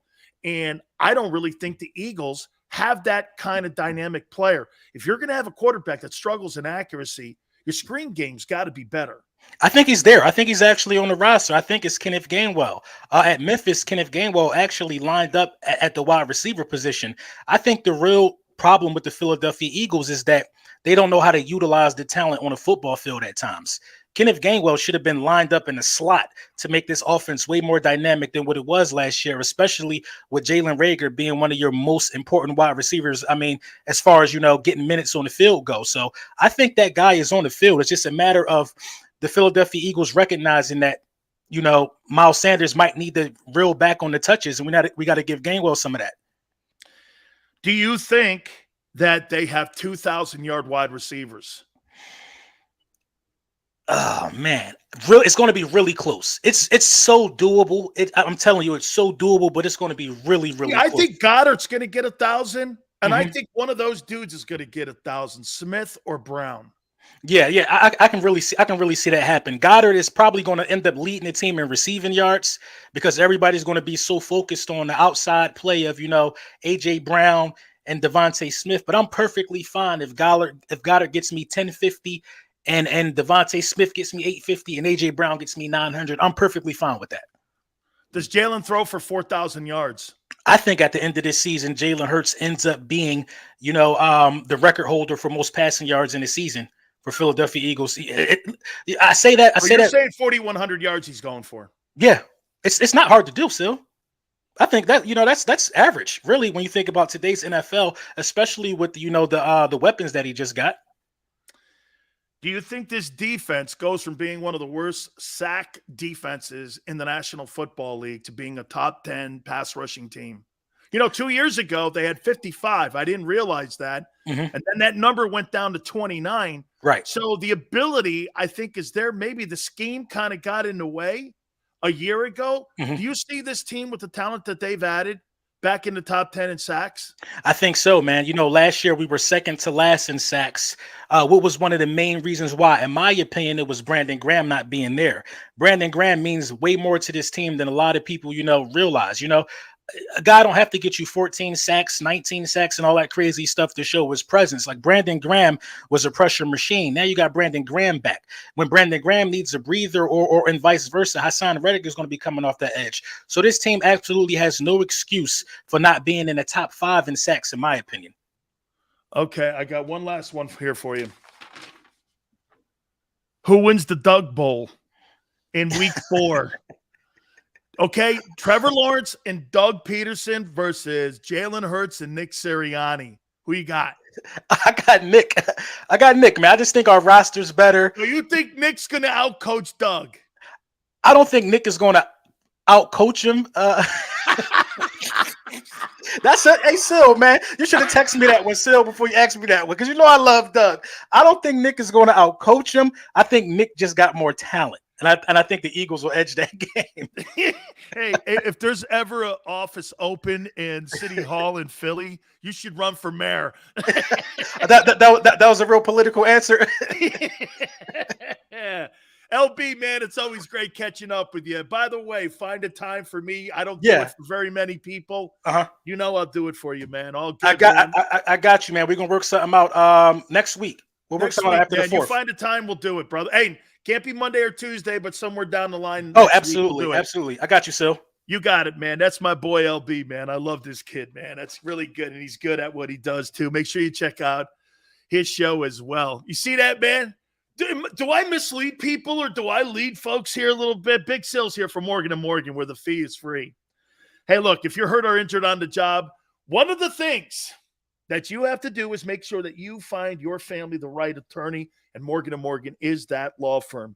For the people is not a slogan. This is who they are. With over 800 attorneys and offices in Philly, New York, and in Florida, they will be there to do battle for you. Call them at 800-512-1600. That is 800-512-1600. The call is free. The consultation is free. They're open 24/7. 800-512-1600. And when you call Morgan & Morgan, tell them Dan Sileo sent you. After a car crash, the big insurance companies you see advertising on TV, they may try to downplay your case and might say it's only a fender bender or it's just a herniated disc. I worry that some law firms fall for this BS. Not us. We put ourselves in your shoes and ask, what would it be like to be in your pain for the rest of our lives? $1 million wouldn't be enough for me. There's only one Morgan & Morgan, forthepeople.com.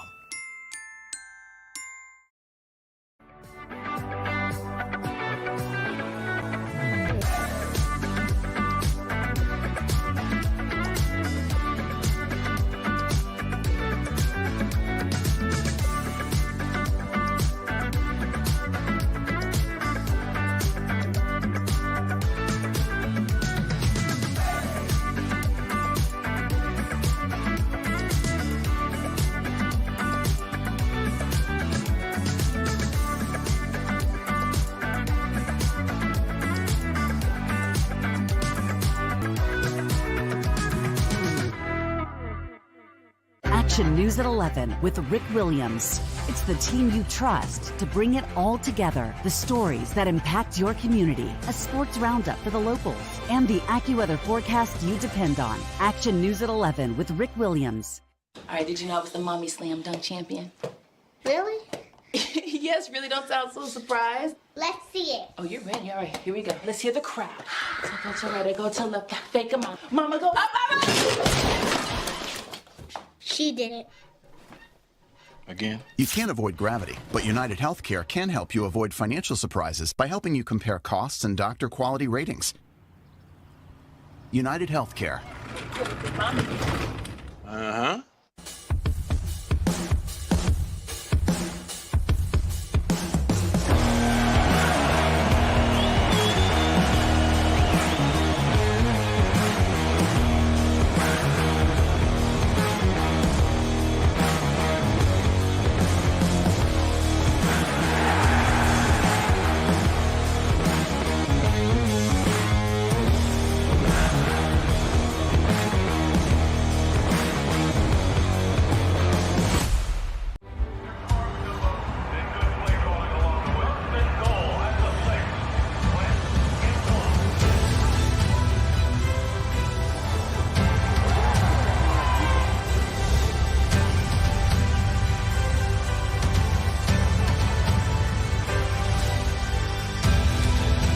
field of life, First Trust Bank is there for you. Champions on 3. 1, 2, 3. Because Philadelphia dreams deserve a Philadelphia bank. Go for the midnight dares. Go for the game. Go for the hits. Go for the fans. Go for the win. Go to Ocean Casino Resort. Book your trip at theoceanac.com.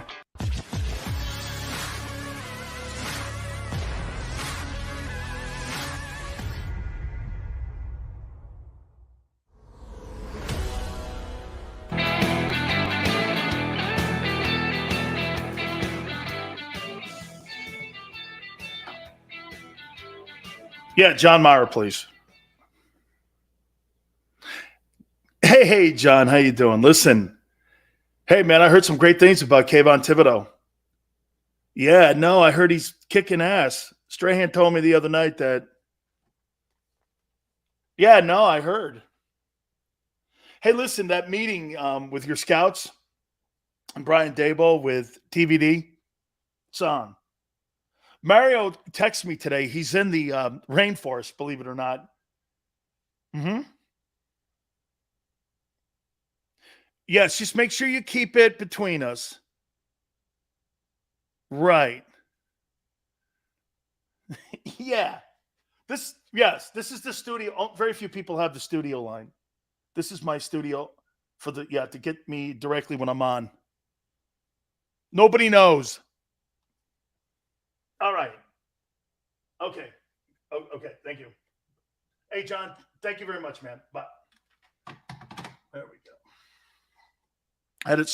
Had to do a little business. People like landline. Yeah, hey, dude, I still have an AOL account. What the hell's wrong with you? It's a private line to all my GMs and all the people. Very few folks have that number. Stirring shit up again, GT. You guys have a $40 million a year guy now. I got to find TVD a job. I want to make sure he lands in the right spot. People in Philly don't want him. So it's either the Giants, Carolina, New Orleans. Mickey Loomis breaks my stones every day. Okay? General manager of the Saints. Sills, help me out here. See? By the way, I got it. Hey, just so you know, I'm doing that Rome show next week. Mario Cristobal's coming on. So, because you know what we're going to do, I'm going to promote the program to try to get people who want to go to Miami. So you can listen to Mario talk about TVD, guy you don't want. When did the Eagles schedule the meeting with Tyler? Well, it's been canceled now. And I know the people at the NovaCare Center are upset with me because they want to still talk, but I said, no, the fans have spoken. Week 7. The bye week when you're 3-3. I can't stand when you politic. You're good at vote for TVD. No, in Philly, it's tank for TVD. I do have a Yahoo one too, but I like my AOL one more. You got to get over Jalen. Huge contract he is going to get. Congratulations, you signed him. You can have him. Okay? You can have him. I'm not paying a guy like that. I disagree with LB. I am not paying that guy $50 million or $40 million. Never on the planet. Don't say that, Sills. I would never do that. Told you Gainwell could be an asset for Jalen. Jalen, he was terrible in the screen game last year. Still uses Netscape. No, in MySpace? No, the Packers use that. When you're driving in a Chevy and you're feeling something heavy. I drive a Hummer, bro. You can take that any way you want. Sills, do you watch highlights on VCRs? No, what I do is I watch my boy TVD dropping back in a Giant uniform. Pow. Pow. That's a true story, though, about Tavon Thibodeau. That Kayvon Thibodeau kid is supposed to be looking really good. Now, again, helmets and shorts, what are we talking about here, right? What are we talking about, right? Philly, the home to TVD. Seals Homer like $200. No.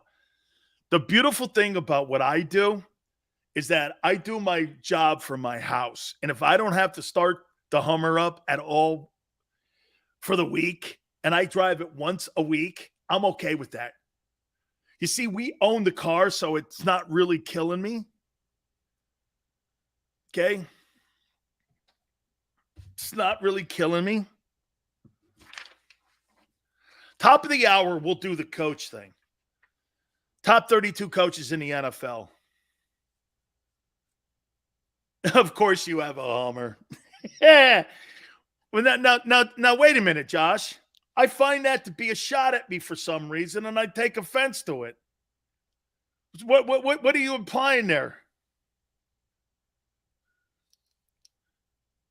I will say we got one of those. Suits you well. I don't know what that means either. I think that's a shot again at me. Looks like Fred Flintstone. Oh, it's got a lot of room in it.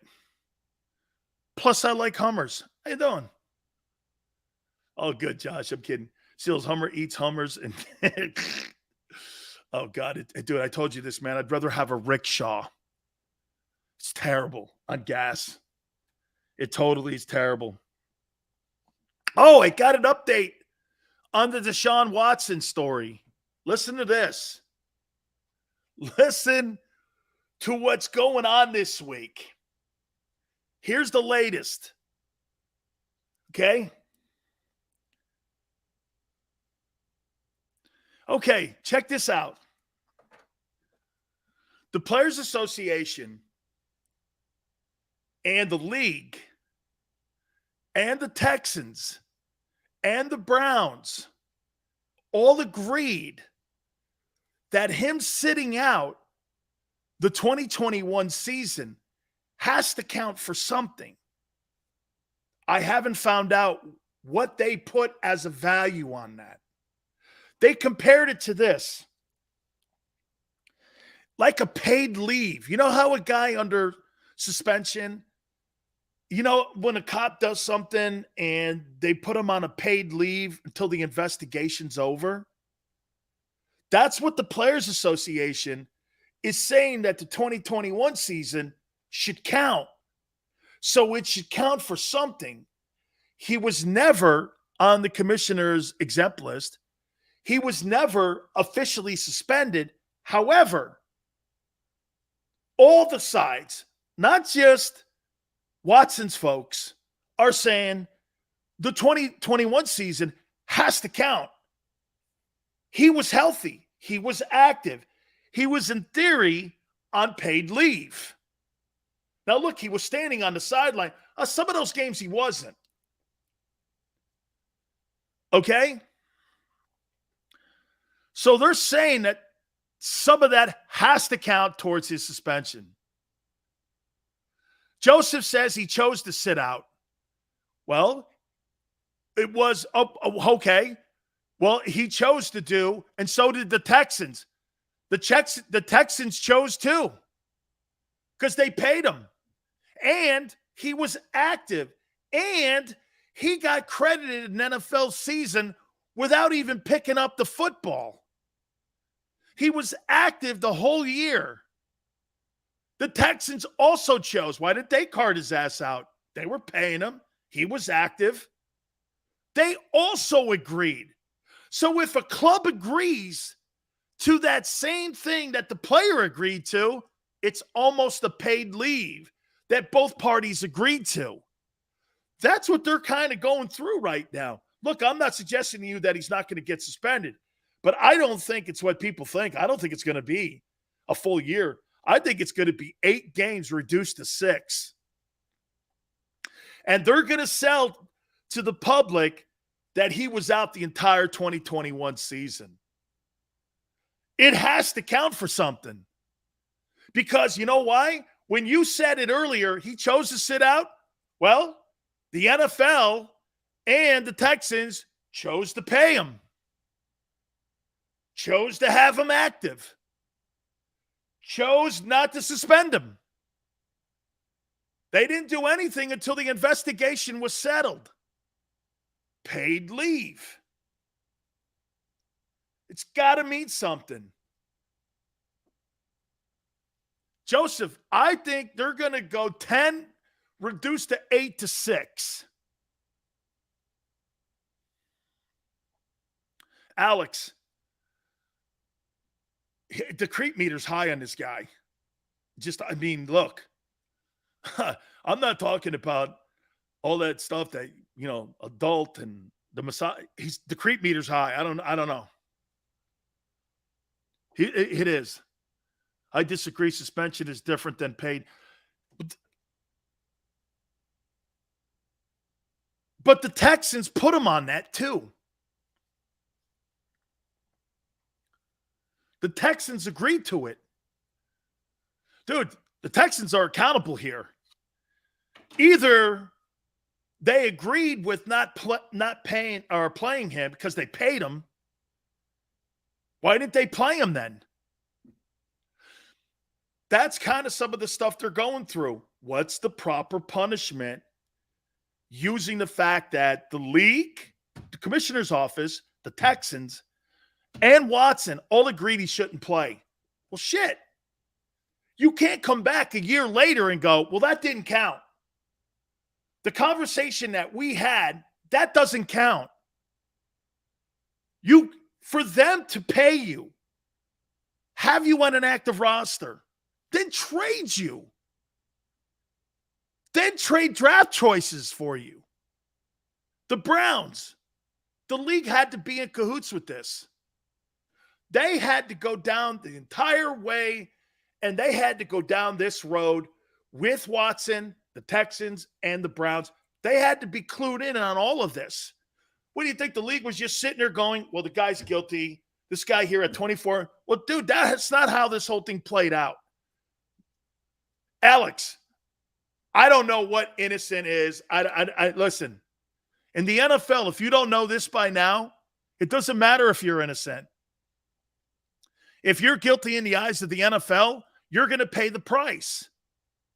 The only thing Watson has won here is the fact he's won his freedom. You haven't won the right to play in the league because the league has its own judicial system. Truth and justice and the American way don't reside in decisions like this in the front office on Park Avenue. It's what's in the best interest of the Shield. People will go, are you supporting Desean? No, I'm laying out the way I see it. And by the way, I keep getting asked this question. I support due process. I think in this country, you have every right to be David Duke as you do to be Joe Biden. And people's rights, whether they're scum or whether they're heroes, should all be protected. Because one day that may be on you where you're falsely accused in something. If you don't have the right to do what you want in this country, we've lost it. Can't have that discussion today, though. People want to pack courts and they don't like things, so they want to come up with different avenues on how to get around decision-making. You know, whether or not you believe elections are fair or not, hey, scoreboard is how I look at shit and how I look at life.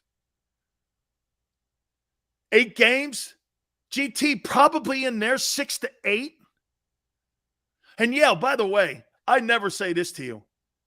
Okay? The NFL is not racist. The NFL doesn't care what color you are. The NFL cares how much money you can generate at the cash register for them. The NFL sees one color, green. What's ever in the best interest of the teams and of the league. That's where they go. Highest paid players in the NFL today are all black. It's got nothing to do with it any longer. It did. Kaepernick's bad for the NFL. That's why he's not playing. Hell, in some aspects, Tim Tebow's bad for the NFL. That's why he's not playing. There's awful quarterbacks that play in the NFL. That guy couldn't get a job? Seriously. Dank, really? No question he is.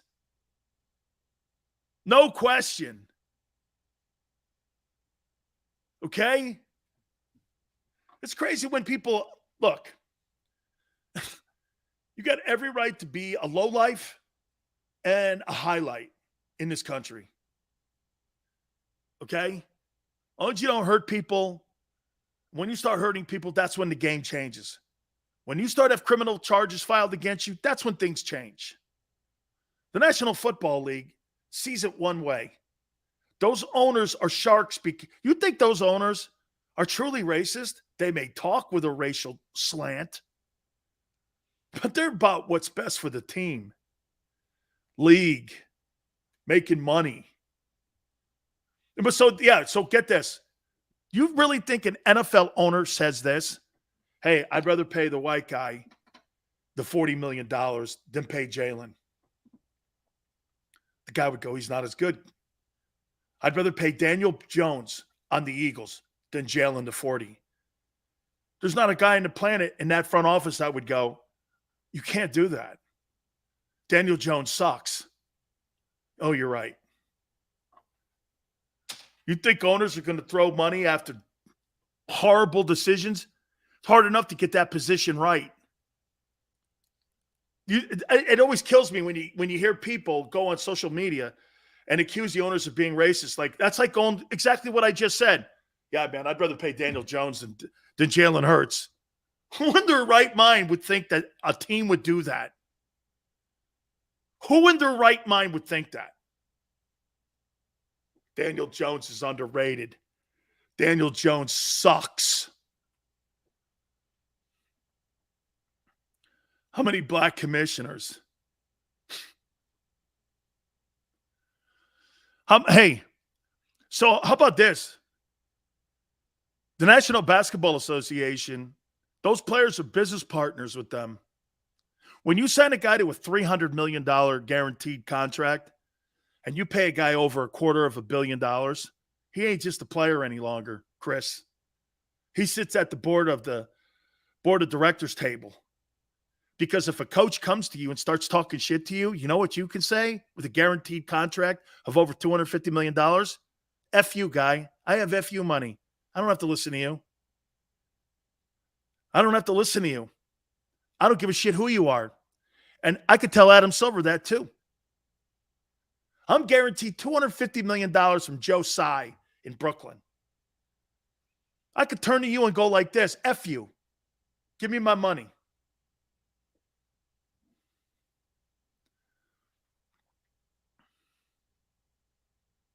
Is Danny getting $40 million? That wasn't my point as usual. Okay. So Desean Watson, this has been the weirdest case I've ever seen. It's just been weird. It's been totally weird. I love those topics, by the way, that we hit on yesterday and with LB just a couple minutes ago. Jalen gets 34. Would you pay Jalen Hurts $34 million? And by the way, I keep hearing people say the going rate. I heard Rob on Sports Take say, and hey, everyone's got their opinion. You know what I heard Rob say? You can't compare him to Justin Herbert. Why? If you're going to pay that guy the same money Justin Herbert makes, why wouldn't I? He's nowhere in Justin Herbert's league, but you want to pay him that? Forget it. If I pay him $40 million a year, I want him to look like Justin Herbert or at least have Justin Herbert's skill set. You know what? I'll tell you something. Maybe that's what's going on in Baltimore right now with Lamar Jackson, that they're having a hard time paying that style of football. Could that be? Hey, by the way, that's a great – how much money do you think the Ravens should pay Lamar Jackson? How much money do you think you should pay Lamar Jackson? How much did the Baltimore Ravens pay him? How much did they pay him? Shit, he's won 80% of his games. He's a unanimous MVP. He led the NFL in passing touchdowns. He gained 1,100 yards rushing in that same year. How much would you pay him? Seth, he's won a shitload of games. That guy's won 80% of his starts.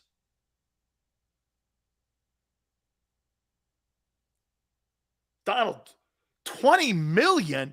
You'd pay him more, or you'd pay your tight end more than Lamar Jackson, who was a consensus MVP? Yale says $35 million. So, hey, GT, you'd give him the Desean deal. $230 guaranteed? Ronald, I think they're having that debate that the Eagles are going to have. Because you know what? It's kind of funny. Maybe what Rob said is right. Because watch this.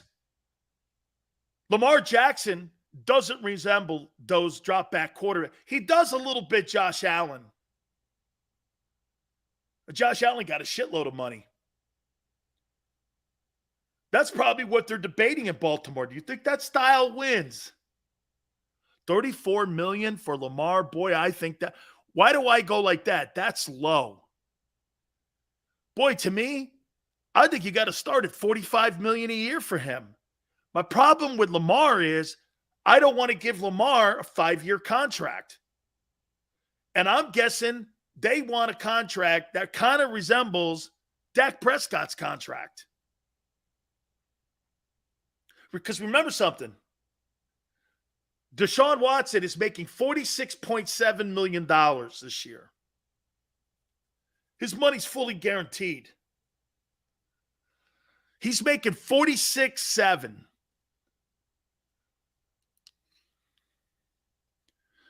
So, would you pay Lamar or Jalen the same money Lamar Jackson? You think Jalen Hurts is in the same class as Lamar Jackson? I do not. I think Jalen's a cheap man's version of Lamar Jackson. He's not near as accurate. This guy actually led the NFL in passing TDs. Do you ever see that happening with Jalen? And by the way, I don't even remember who was on that Ravens team when he did that. Edwards and Hollywood Brown?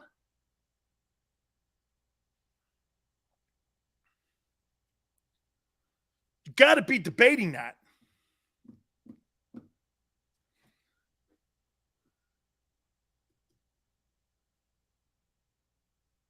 Xander goes, I personally think Lamar is light years ahead of Hurts on every level. That's why I said he's a cheap man's version of Lamar Jackson. He's not Lamar 2.0. I mean, Lamar is a specimen. He gets hurt still. Last 2 years have been a prime example of that.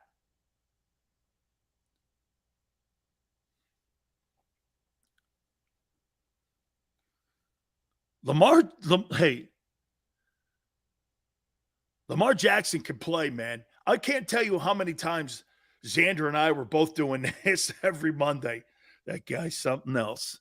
All right, hour 3. We're going to do our coaches, top 32 NFL coaches. Where's your boy sit? I want to take a look at those stats with Lamar Jackson here, too, when we come back out of the timeout. Guys, do me a favor. Please hit the like button. Hour 3 coming up next. Keep it right here on the National Football Show.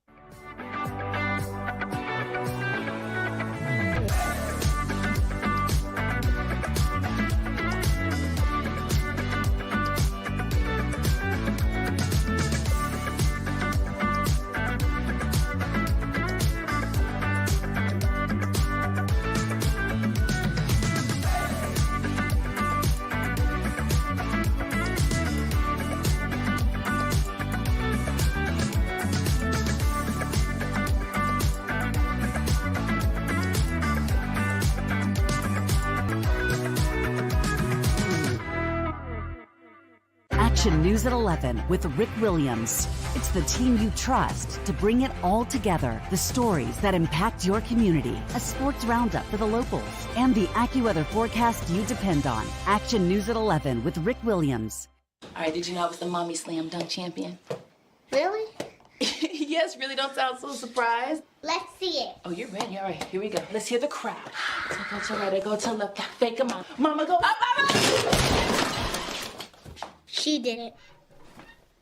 Again? You can't avoid gravity, but United Healthcare can help you avoid financial surprises by helping you compare costs and doctor quality ratings. United Healthcare. Uh-huh.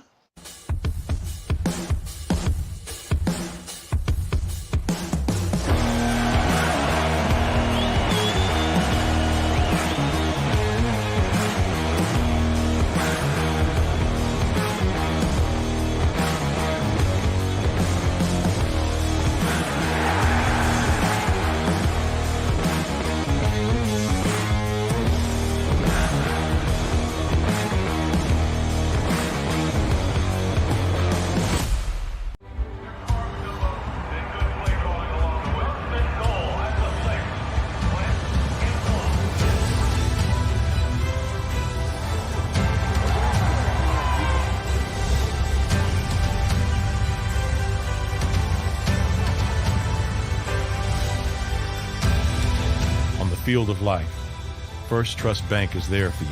Champions on three. 1, 2, 3. Because Philadelphia dreams deserve a Philadelphia bank. Go for the midnight dares. Go for the game. Go for the hits. Go for the fans. Go for the win. Go to Ocean Casino Resort. Book your trip at theoceanac.com.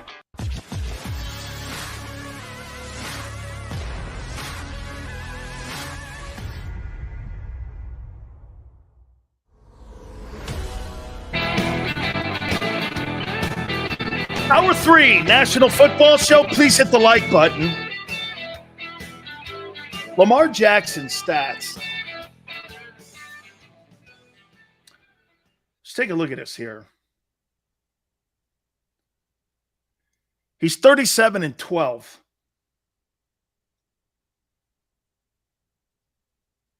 As a starting quarterback in the NFL. This guy's won 37 of 49 ball games.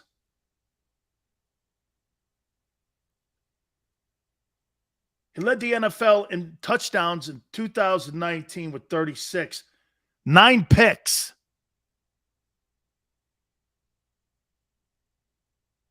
'83 QB rating. Is that the year he had 1,100 yards rushing too? Excuse me, I was wrong. He had 1,206. 7 yards a carry. Holy cow. He's had a 1,000-yard season twice in his career in 4 years. This guy's got 36.73 in yards rushing. And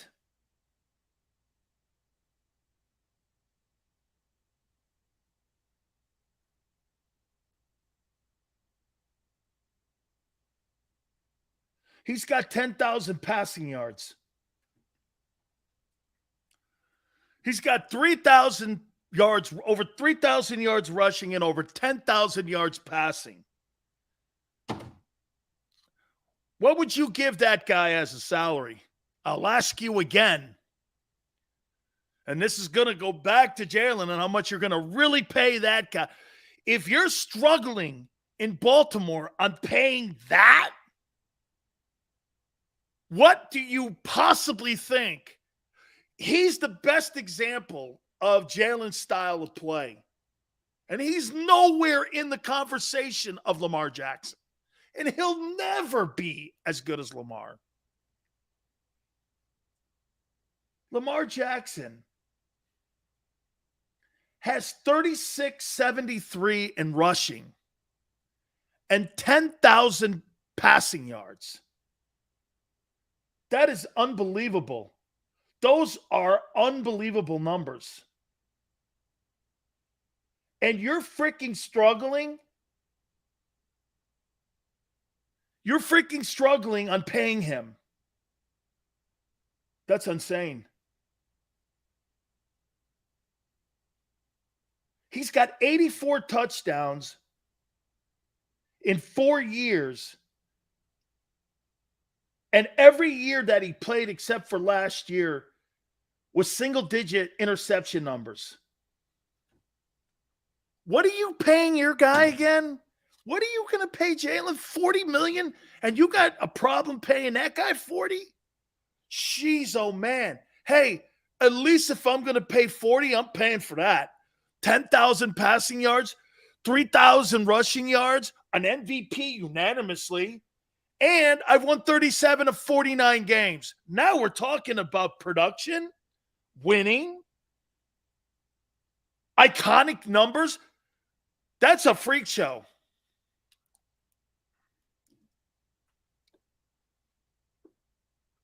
Donald is the guy that wouldn't pay Dan Marino. He only went to one, so you're probably not paying Marino then too, right? Or Fouts, or Warren Moon. You're not paying them guys either, right?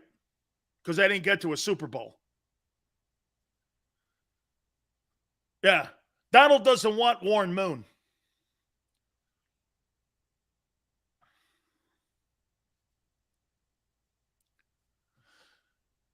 Wait a minute, Chris. You count those rushing yards for Jalen. Try doing 13,000 over 4 years in total offense. Try that number. Sounds a little better than when you're up near 14,000 over 4. Okay? That's a good call.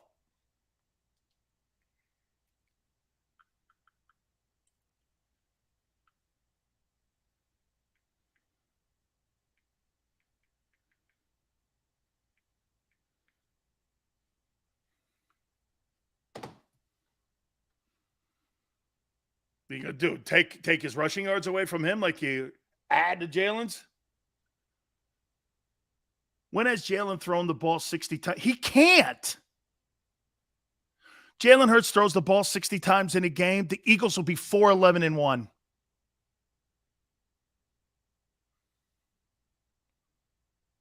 You think Jalen's going to how many times do you think Hurts is going to throw the ball this year in a game? How many times do you think – that's a good question, actually. How many times do you think the new OC and the head coach are going to allow Jalen to throw the ball?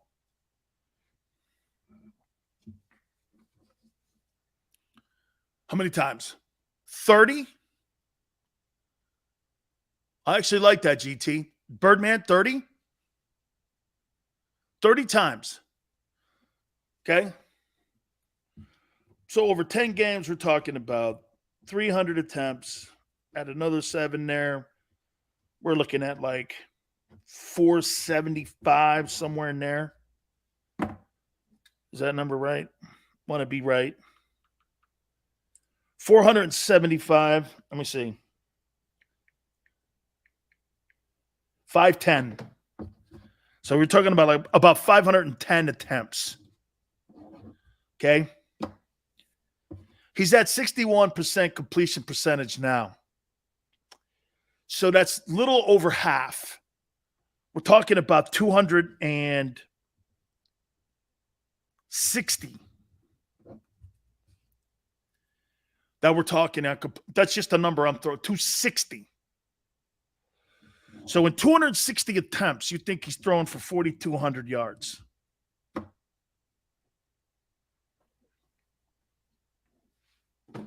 I want to see that. When you throw for 4,200 yards, you got to throw the ball 600 times in a game like Brady and Aaron Rodgers. Aaron Rodgers last year, his number, I don't think he threw for 4,000 yards last year.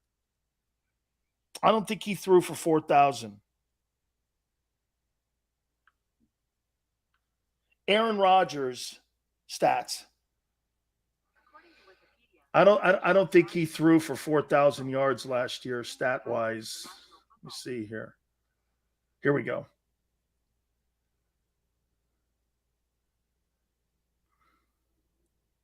Oh, he did. 41-15. He threw the ball 513 times and had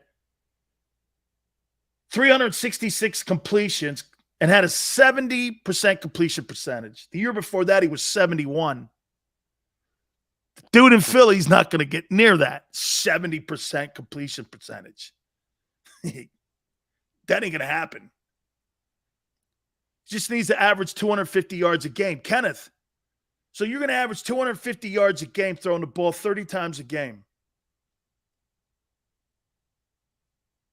You got to throw the ball like 531, 526, 569 to get into the fours. That's why you guys are misguided. You have to throw the ball 567 divided by 17.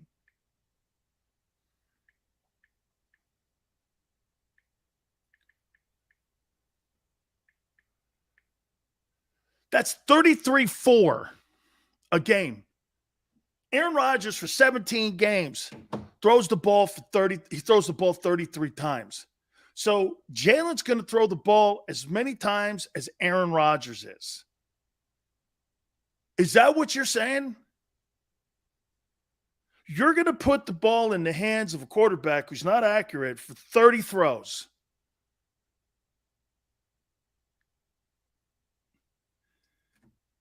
Xander, is it me? People are not being realistic and understanding the game when it comes to how hard it is to be that guy in the game. I've been trying to tell you how great and how incredible the things that Tannehill and Kirk Cousins do. You look at him and you look at them and say they're shit, or Jimmy G. Aaron Rodgers throws the ball 33 times a game, and you think he's going to throw the ball 30 times with less accuracy than Aaron Rodgers, the greatest accurate quarterback of all time? Well, I can't wait to see this. And why would you put your team in that position? You just proved you're a hater or Hurts. How? Oh, I know. By laying stats out.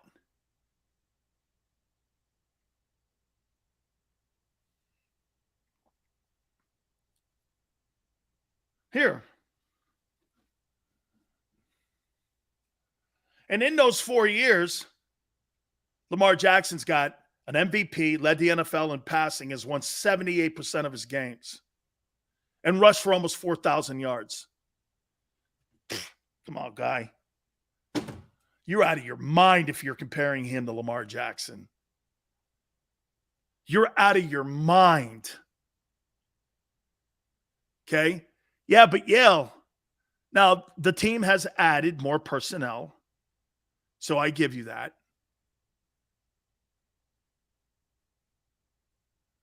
Okay. But here, but wait a minute here. But wait a minute here. Chris goes, I don't give a shit about rushing, remember? You better not hope that's the case with your guy, because he can't do anything else. Lamar led the NFL in passing yards. Or, excuse me, passing touchdowns. See, he can do two things. He's not just about running. See, okay, take Lamar's rushing away. Did lead the league in touchdowns. Does win a shitload of games.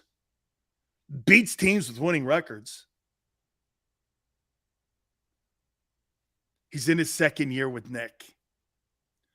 Yeah, guess what? Joe Burrow was in a year and a half with Zach Taylor and went to a Super Bowl and was a quarter away from winning it. Okay. Let's do this.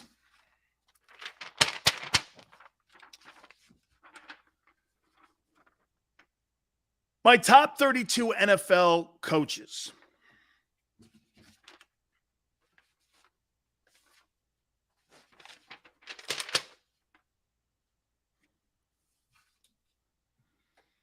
I love this list. Some of them may be a little unfair because of new jobs and shit organizations, okay? But here we go. 32. Lovie Smith.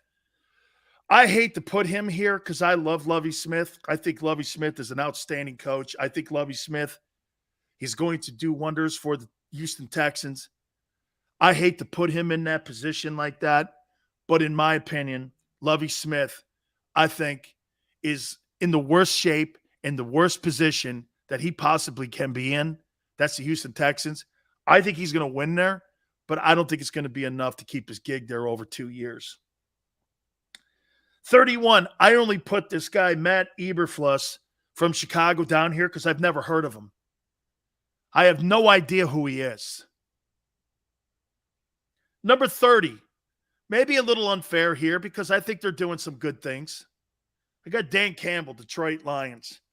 I actually think of all the coaches this year that could raise his stock and what they're doing in Detroit, I think they got a pretty good O-line. I think it's the third best O-line actually in football, and they're starting to assemble some good pieces up there. Hard to recruit to Detroit, but I think Dan Campbell's here at 30. I like Dan Campbell. Number 29, Arthur Smith. I have no idea what he's doing in Atlanta. I will say this, okay? I will say this, that the kid Pitts that they got from Florida last year looks like the real deal. Xander, I didn't know he had 100 catches last year. Now, we did have Matt Ryan in the room, and he had Calvin Ridley on the outside. Calvin Ridley, I don't think – did he play last year? I don't remember if he played, or was that the other year that he took off because of COVID? But, I mean, he had 100 catches last year. So that's a nice piece, and they've added another wideout. Number 28, I think Robert Saleh is a poor hire in New York with the Jets. He has not shown me anything. And to me, if you're going to save Zach Wilson, this guy's the next coach in New York to be fired. It was a poor hire from the beginning. It was a media hire.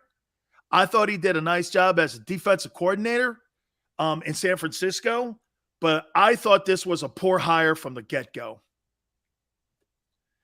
Number 27, Matt Rule. Panthers. This is a train wreck, too. You gave this guy an 8-year contract to go into Carolina to coach that team, and he has done nothing with it. It has been another train wreck of an experience in Carolina. Guy's terrible, man. Matt Rule, 1 year at Baylor and a couple of years coaching as an assistant in New York with the Giants, got him that job. Talk about another misguided hire. Number 26, Dennis Allen. I actually like Dennis. Know him, too. He's a good coach. Head coach material. When he was the Raider head coach, it was an absolute disaster. Maybe the second time around, like Josh McDaniels, maybe it'll be a better experience for him. But we'll see. I've got him down here. It is a good organization. As I told you, Mickey Loomis and the Benson family do a great job with that Saints organization. Speaking of Josh McDaniels, I got him at 25 with the Raiders. I want to see what he does because it was a complete disaster in Denver when he was there. He went back, won a couple more Super Bowls with Brady, did a nice job with Mac Jones last year. Okay, he did. And Derek Carr loves the kid. He absolutely loves him, okay? So we'll see. But Josh McDaniels is here at 25 because I don't know how he's going to handle with the main headsets. Number 24, Kevin O'Connell, Minnesota. Don't know. Barely heard of him. Nathaniel Hackett, Broncos. He's lucky he's got Russell Wilson in the room. He's lucky he's got Russell Wilson there. But I think this relationship of all the rookie all the rookie coaches that are getting jobs, Nathaniel Hackett's probably going to benefit the same way Matt Rule Not Matt Rule, but Matt LaFleur benefited in Green Bay having Aaron Rodgers there. 22, Brian Dable, Giants. Did a great job with Josh Allen. Let's see what he does with the Giants. And by the way, I think they set him up for failure. You give him Daniel Jones. Talk about giving me a player that has no chance of doing anything in New York. And here's the problem with that hire. So he's going to go half the year and figure out that Daniel Jones isn't the guy, which means you shit the entire first year. Then you got to draft a guy. You're probably going to have a shitty second year as coach. And then in your third year, you're going to be on the hot seat and get fired. And you never know if you're a good coach or not because the quarterback situation there was unsettled. Damn shame. Because he's a good coach. Mike McDaniel, don't know him. Don't know him. Have no idea. I got him there at 21 with the Dolphins. Todd Bowles, very unfair to put him down here. Probably he's got Tom Brady. That whole experience that he had in New York with the Jets is absolutely ridiculous. So I don't really know. However, one thing is really weird about the Buccaneers. How about this? I mean, what's Bruce Arians' role? I heard something that he was out there coaching Brady and the offense and such. I was like, what exactly is his role? At 19, I got Ron Rivera, Commanders. By all intent purposes, I'm hearing great things in Washington. Okay? And I like Ron Rivera. Ron's a successful coach. Players like him. We'll see what happens. I think that organization's a disaster. 18, Brandon Staley, Chargers. I think Brandon Staley's actually the guy holding the Chargers back.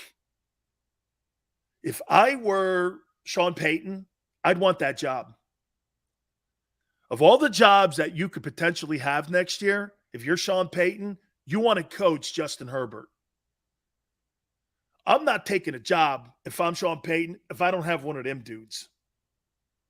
I'm not going to take a job like the Eagle job with Jalen Hurts as my quarterback. I'm going to take a job that's got Justin Herbert, Mike Williams, and Keenan Allen, and Eckler as my running back, and the defense is getting loaded up on the other side.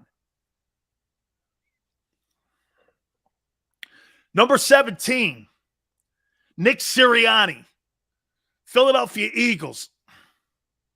We'll see how he develops his roster this year.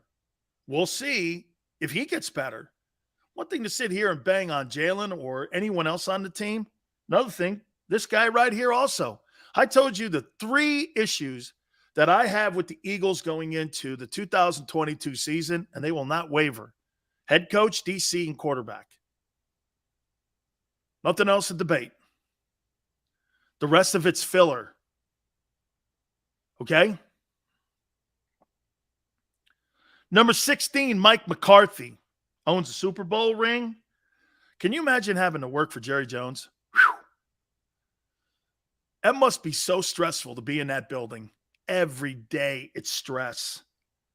Because you got a general manager / owner over your shoulder telling you what to do instead of you being allowed what to do. Okay? Number 15, he's raised up the list from a year ago for me. Zach Taylor won the AFC last year. Changed the fortunes and the culture around. Zach Taylor is developing Joe Burrow. Whatever you want to say about Zach Taylor. Who? Zach Taylor is developing Joe Burrow, Jamar Chase, T. Higgins, Mixon, the defensive side of the ball, and he's doing a hell of a job. Number 14. You guys think Cliff Kingsbury's on the hot seat? I mean, you have to remember what Arizona was prior to Kyler Murray and him showing up. It was kind of a shit show. And so he shows up there. Boy, I'll tell you what, though, his month of December is terrible. His record, every single year that he's been the head coach there, they have faded, man. They don't have a very good December record. There's another guy that may need to have another coach, but Kingsbury's won. They're getting better.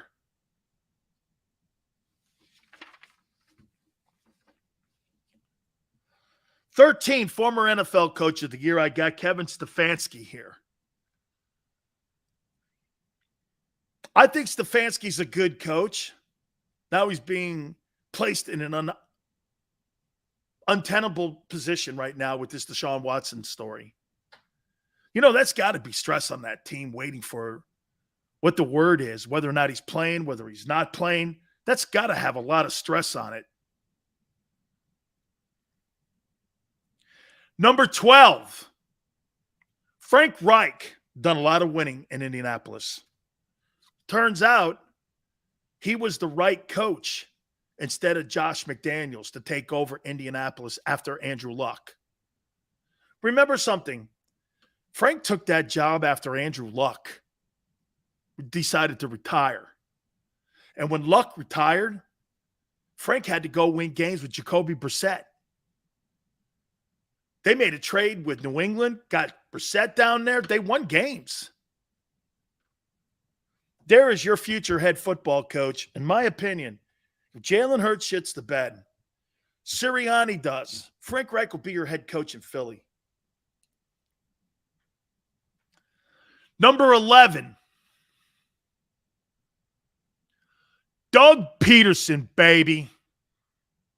Jaguars. Trevor Lawrence is in love with him. It's not a shock. Though Dougie, man. You know what he must be doing right now? Doug Peterson must be doing this. My phone is blowing up. People are all over it right now. They're all over me right now.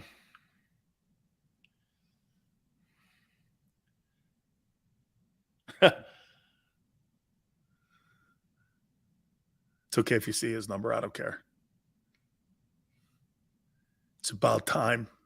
Don't F it up. Because I'm doing a Rome show. Look at that. Don't F it up. It's about time. I don't know why people keep saying that. Don't F it up. Dougie. Dougie, baby. I don't know who I'm going to. Hey, man. Damn. Doug Peterson, week 4. The Dougie Bowl. Oh, the Dougie. Oh, my God. We have to come up with the Howie Bowl.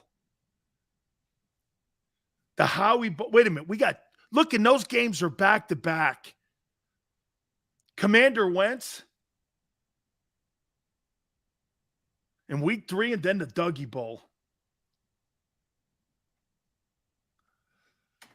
Oh, man, the Dougie Bowl.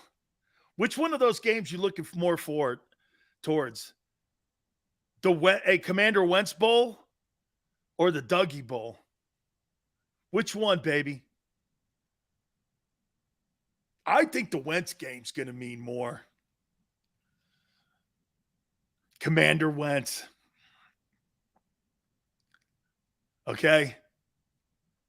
Hey, I can't wait.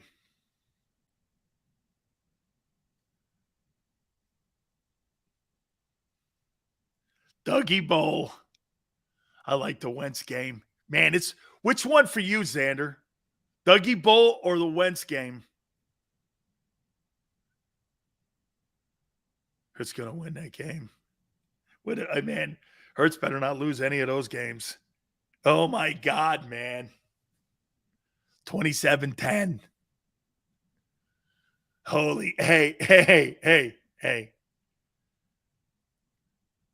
If he loses the Wentz game, oh, my God. If he loses the Wentz game, Xander thinks Doug wins in Philly. Oh, my God. Oh my God. Let me finish this list. Here are now your top 10 NFL head football coaches. Mike Vrabel, 10. Titans. Love this guy. I think when Belichick retires, there's your next head football coach in New England. Number 9, Pete Carroll. Seahawks. Maybe a little high here. Number 8, Kyle Shanahan. 49ers. Number 7, Matt LaFleur. Won 39 ball games in the last 3 years as the Packer head coach. Number 6, Sean McDermott.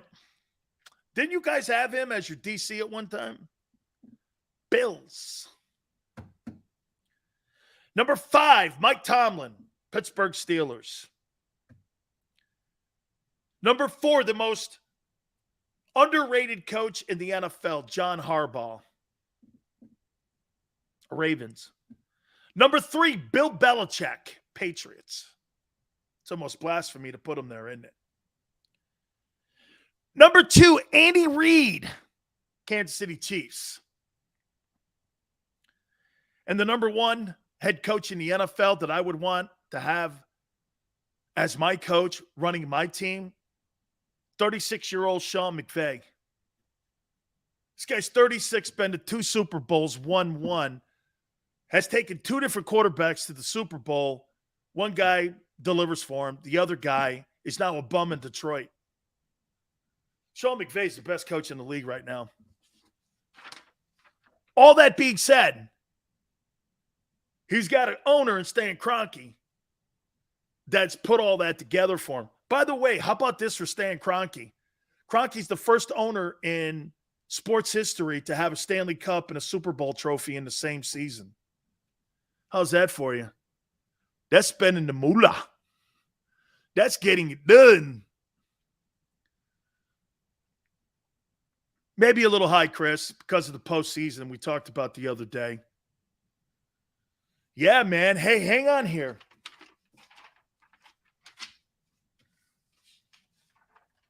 Whew. The Dougie Bowl or the Wentz Bowl. How about this question? What game will get Howie more shit if he loses? Losing to Doug? Or losing to Wentz?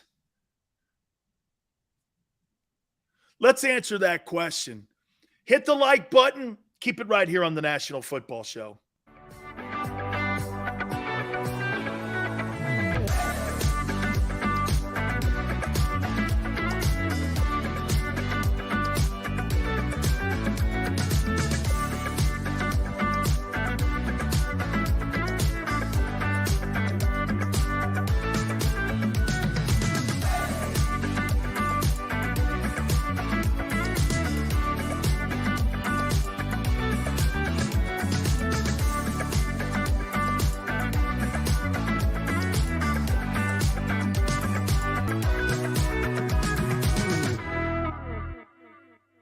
News at 11 with Rick Williams. It's the team you trust to bring it all together. The stories that impact your community. A sports roundup for the locals.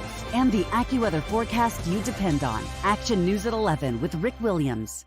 All right, did you know I was the mommy slam dunk champion? Really?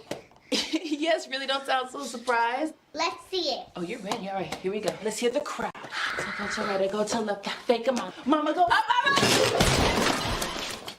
She did it. Again? You can't avoid gravity, but United Healthcare can help you avoid financial surprises by helping you compare costs and doctor quality ratings. United Healthcare. Uh-huh.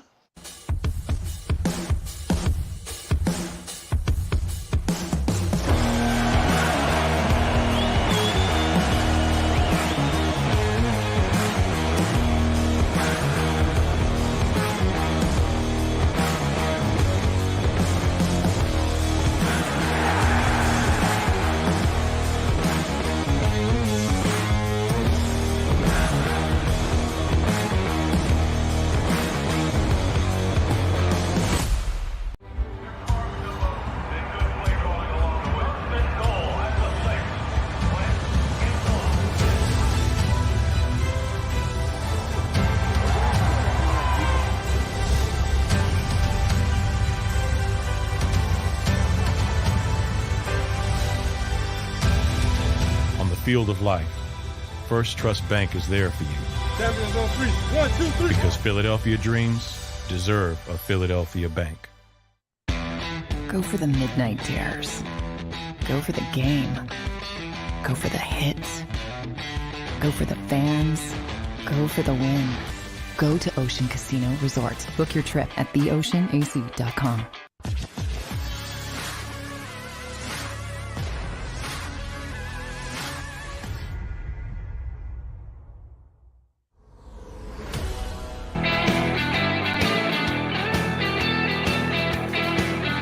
Welcome back. National Football Show. It's your boy, Big Sills. Please hit the like button. Thank you guys so much for coming aboard.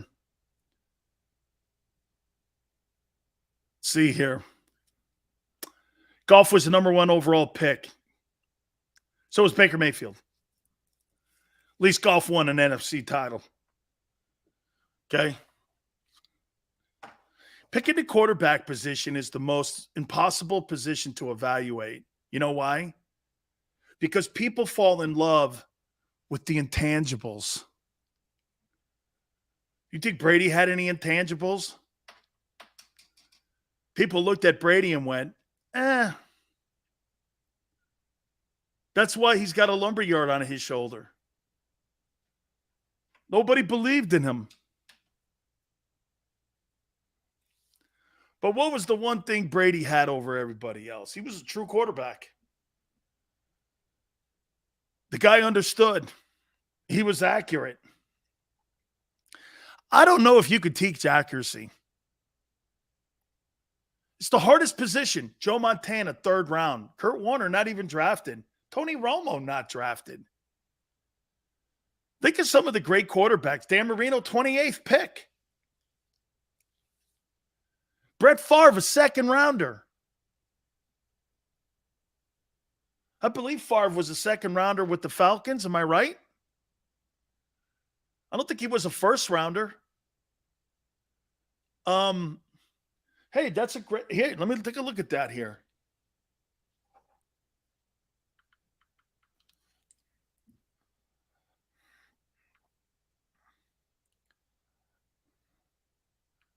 All-time passing yards, NFL.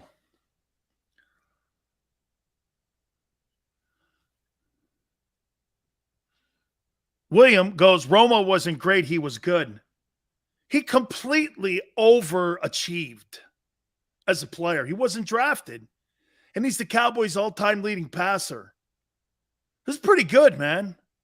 When you're talking Staubach and Aikman, Brady, late round. Was Drew Brees? Drew Brees wasn't a second. He wasn't a 1st-round pick. Manning was a number 1 overall. Favre was a 2nd rounder. Roethlisberger, 1st round. Rivers, 1st round. Dan Marino, 1st round. Matt Ryan, 1st round. Eli Manning, 1st round. Elway, Stafford. Warren Moon came from Canada. Vinny was number 1 overall. Flacco was a 1st rounder. Fouts was a 1st rounder. Kerry Collins was a 1st rounder. Montana 3rd. United 17th round. Boomer Esiason was a 2nd rounder. Russell Wilson was a 3rd rounder. Jim Kelly, 1st rounder. Boy, it seems like most of these guys are high picks. But Jalen's going to change the whole thing in Philly. He's your guy. He's your guy. Ryan Leaf was a 2nd pick.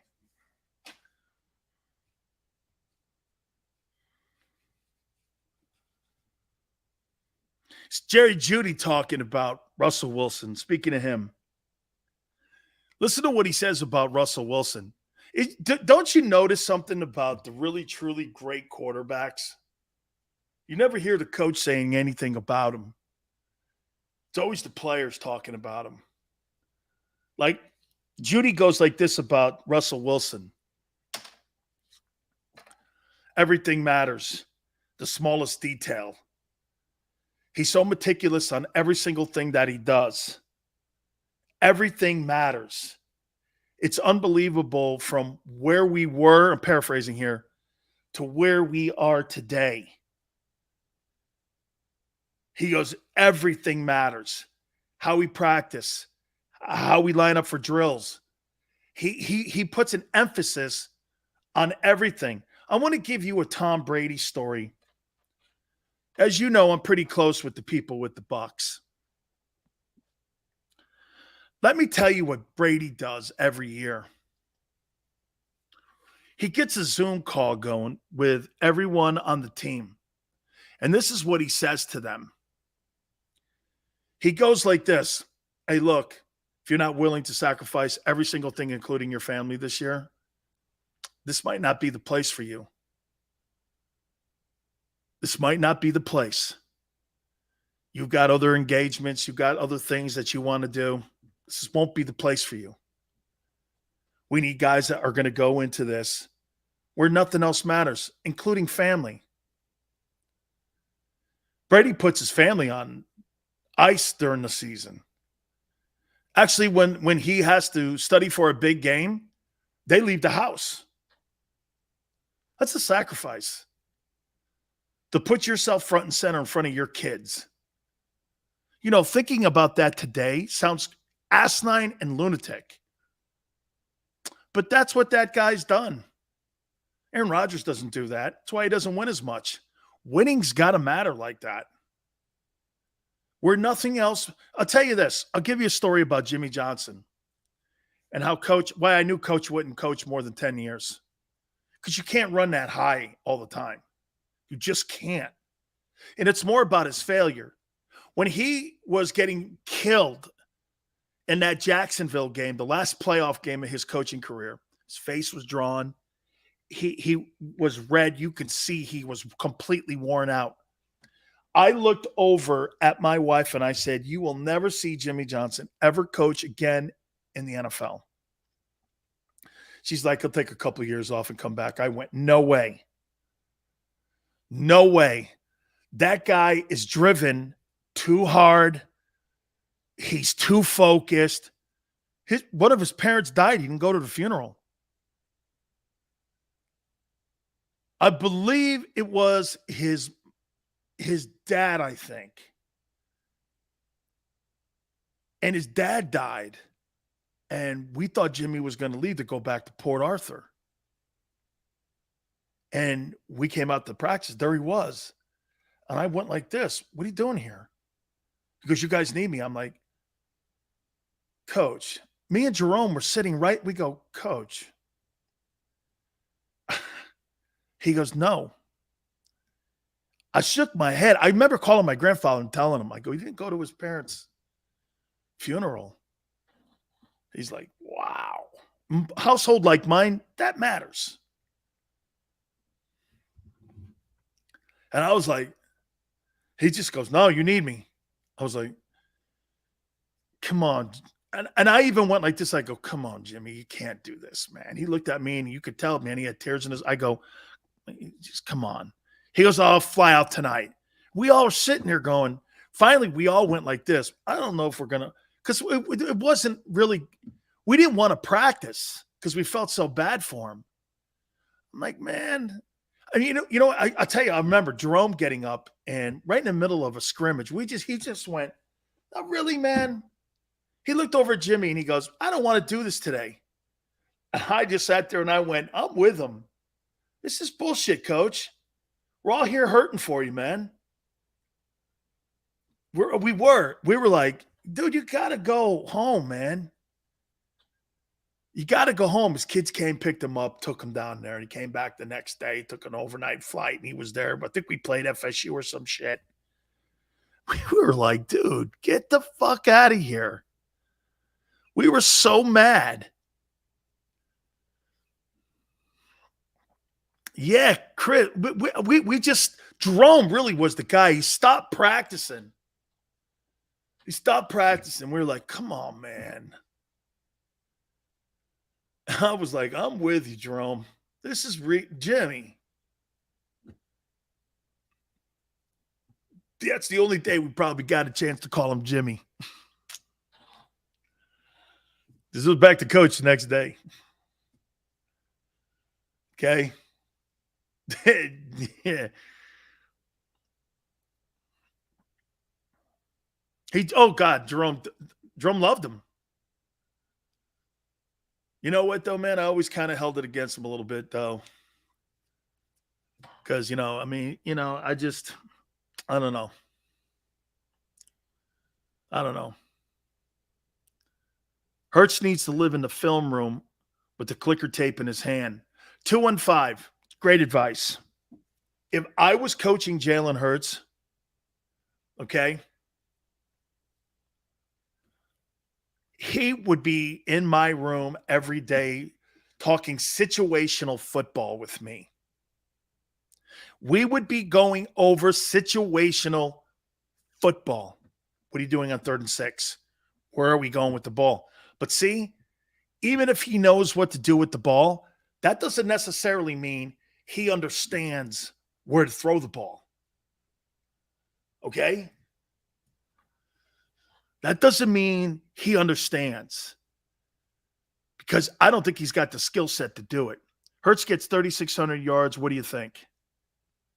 I said 37. Stigma. Hey, Matt, I say 37-50, something like that. He's not going to throw for 4,000 yards. I don't care what anybody says. Football is more than just a sport. It's a lifestyle.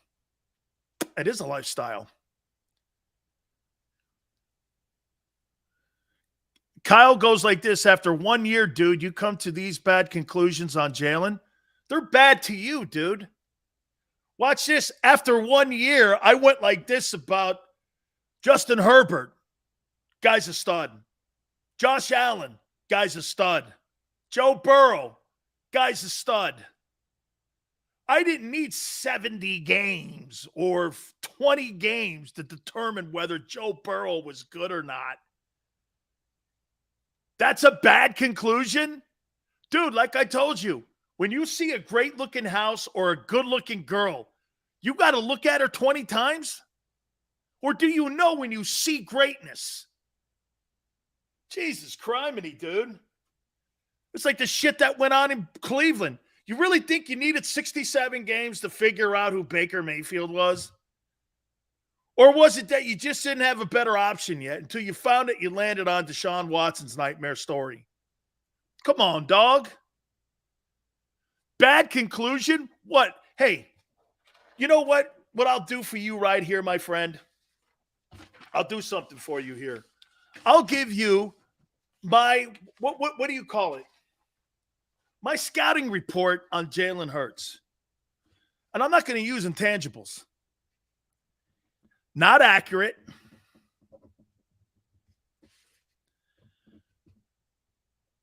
A little reckless with the football. Turnovers. One read quarterback.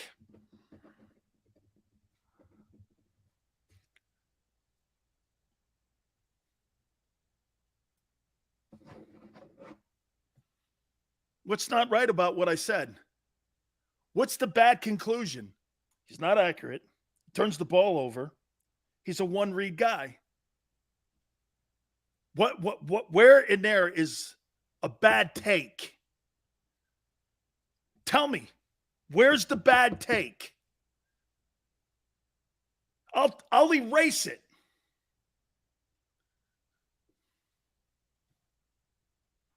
Oh, how about this one? Screen game is horrific.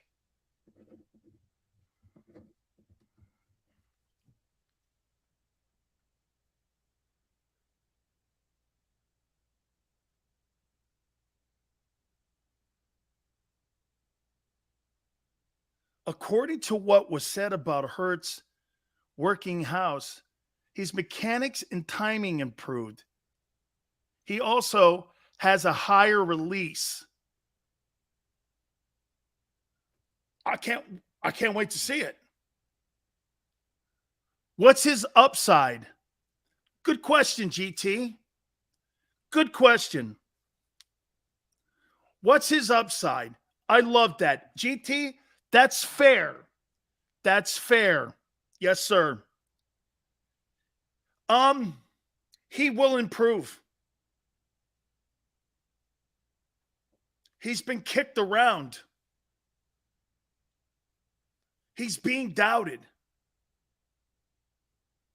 He's got a fire. And can I tell you the most important thing that you can have as an athlete? He's got a $40 million bag of gold waiting for him at the end of the rainbow if it comes through. Jalen Hurts has 17 football games. And at that rainbow, at the bottom of it, is a bucket of money. I don't know about you, but for me, he can see it.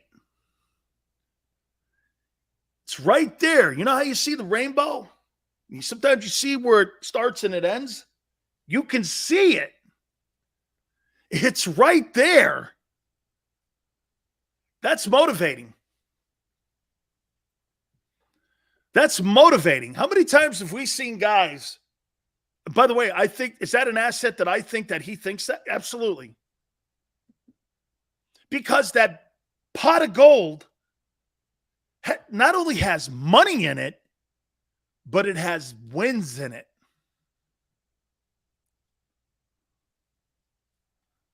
That's what it has.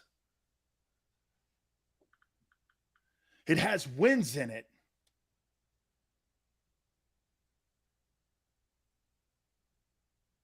Right? Dude, Matta, you bet your ass, man. That's a tremendous motivator when you're telling me that there's a $40 million. Hey, don't you think his agent calls him every day? How you feeling? Everything's going. His agent's going to get 5% of that whole thing, right? Hey, man, how you feeling? You know, he's got everything in front of him here. Tremendous motivator. Seals won't kill Lamar's passing game. His pass, here, watch this. I'll show you non-empty calorie Lamar Jackson stats. This guy's trying to sell you shitty numbers on Lamar Jackson's passing stats. Well, I'll put that to bed right now. And this is how you do it. 6-1, 13-2, 11-4, 7-5, 37-12. You pray your boy's in that room. 36 touchdowns, led the league. Your guy will never do that. 13-2. So 1 year, this guy led the NFL in passing. Get this.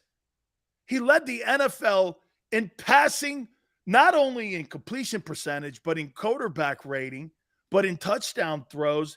He also had 1,200 yards rushing on top of his brilliant passing season.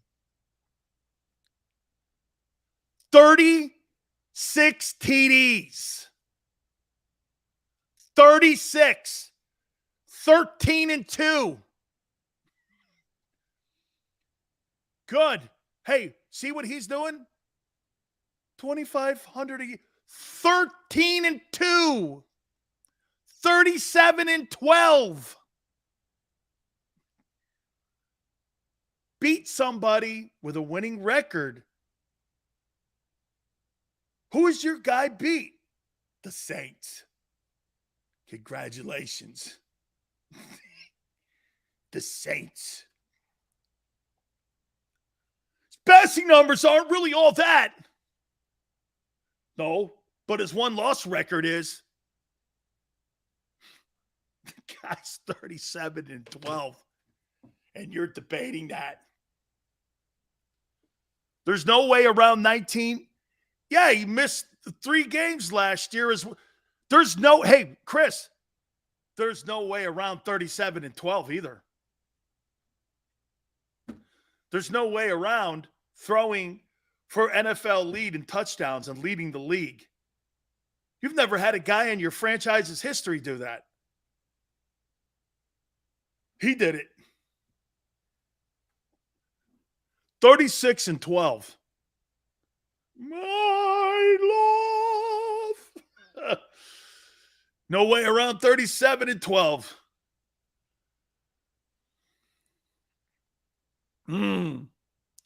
Zero Super Bowls. Yeah, okay. Wow. Hey, Xander, they actually think Jalen Hurts and Lamar Jackson are comparable.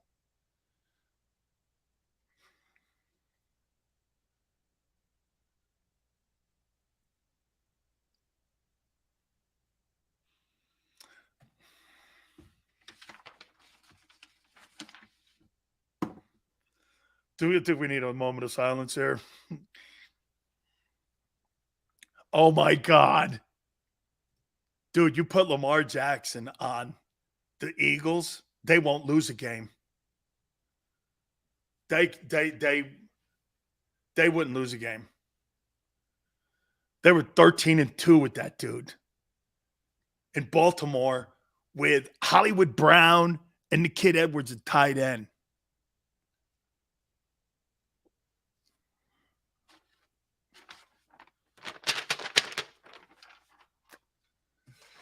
Oh, boy. Facts don't matter, I guess. Just that.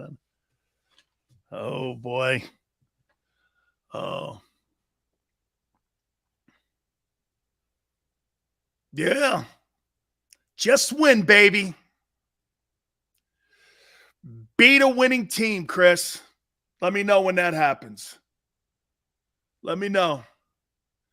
Hey, you're going to pay a guy $40 million who beat one team with one winning record in the year he took over for Wentz. You're going to really pay that.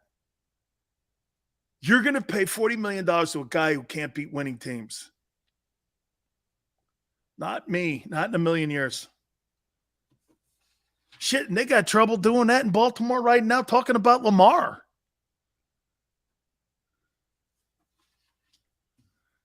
Steve Biscotti and them guys are going,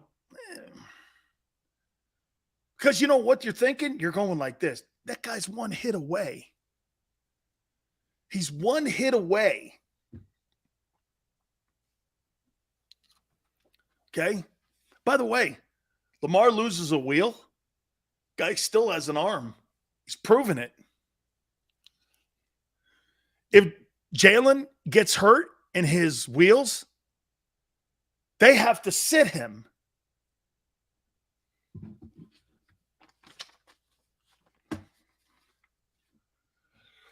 Herschel Walker tomorrow, 3:30.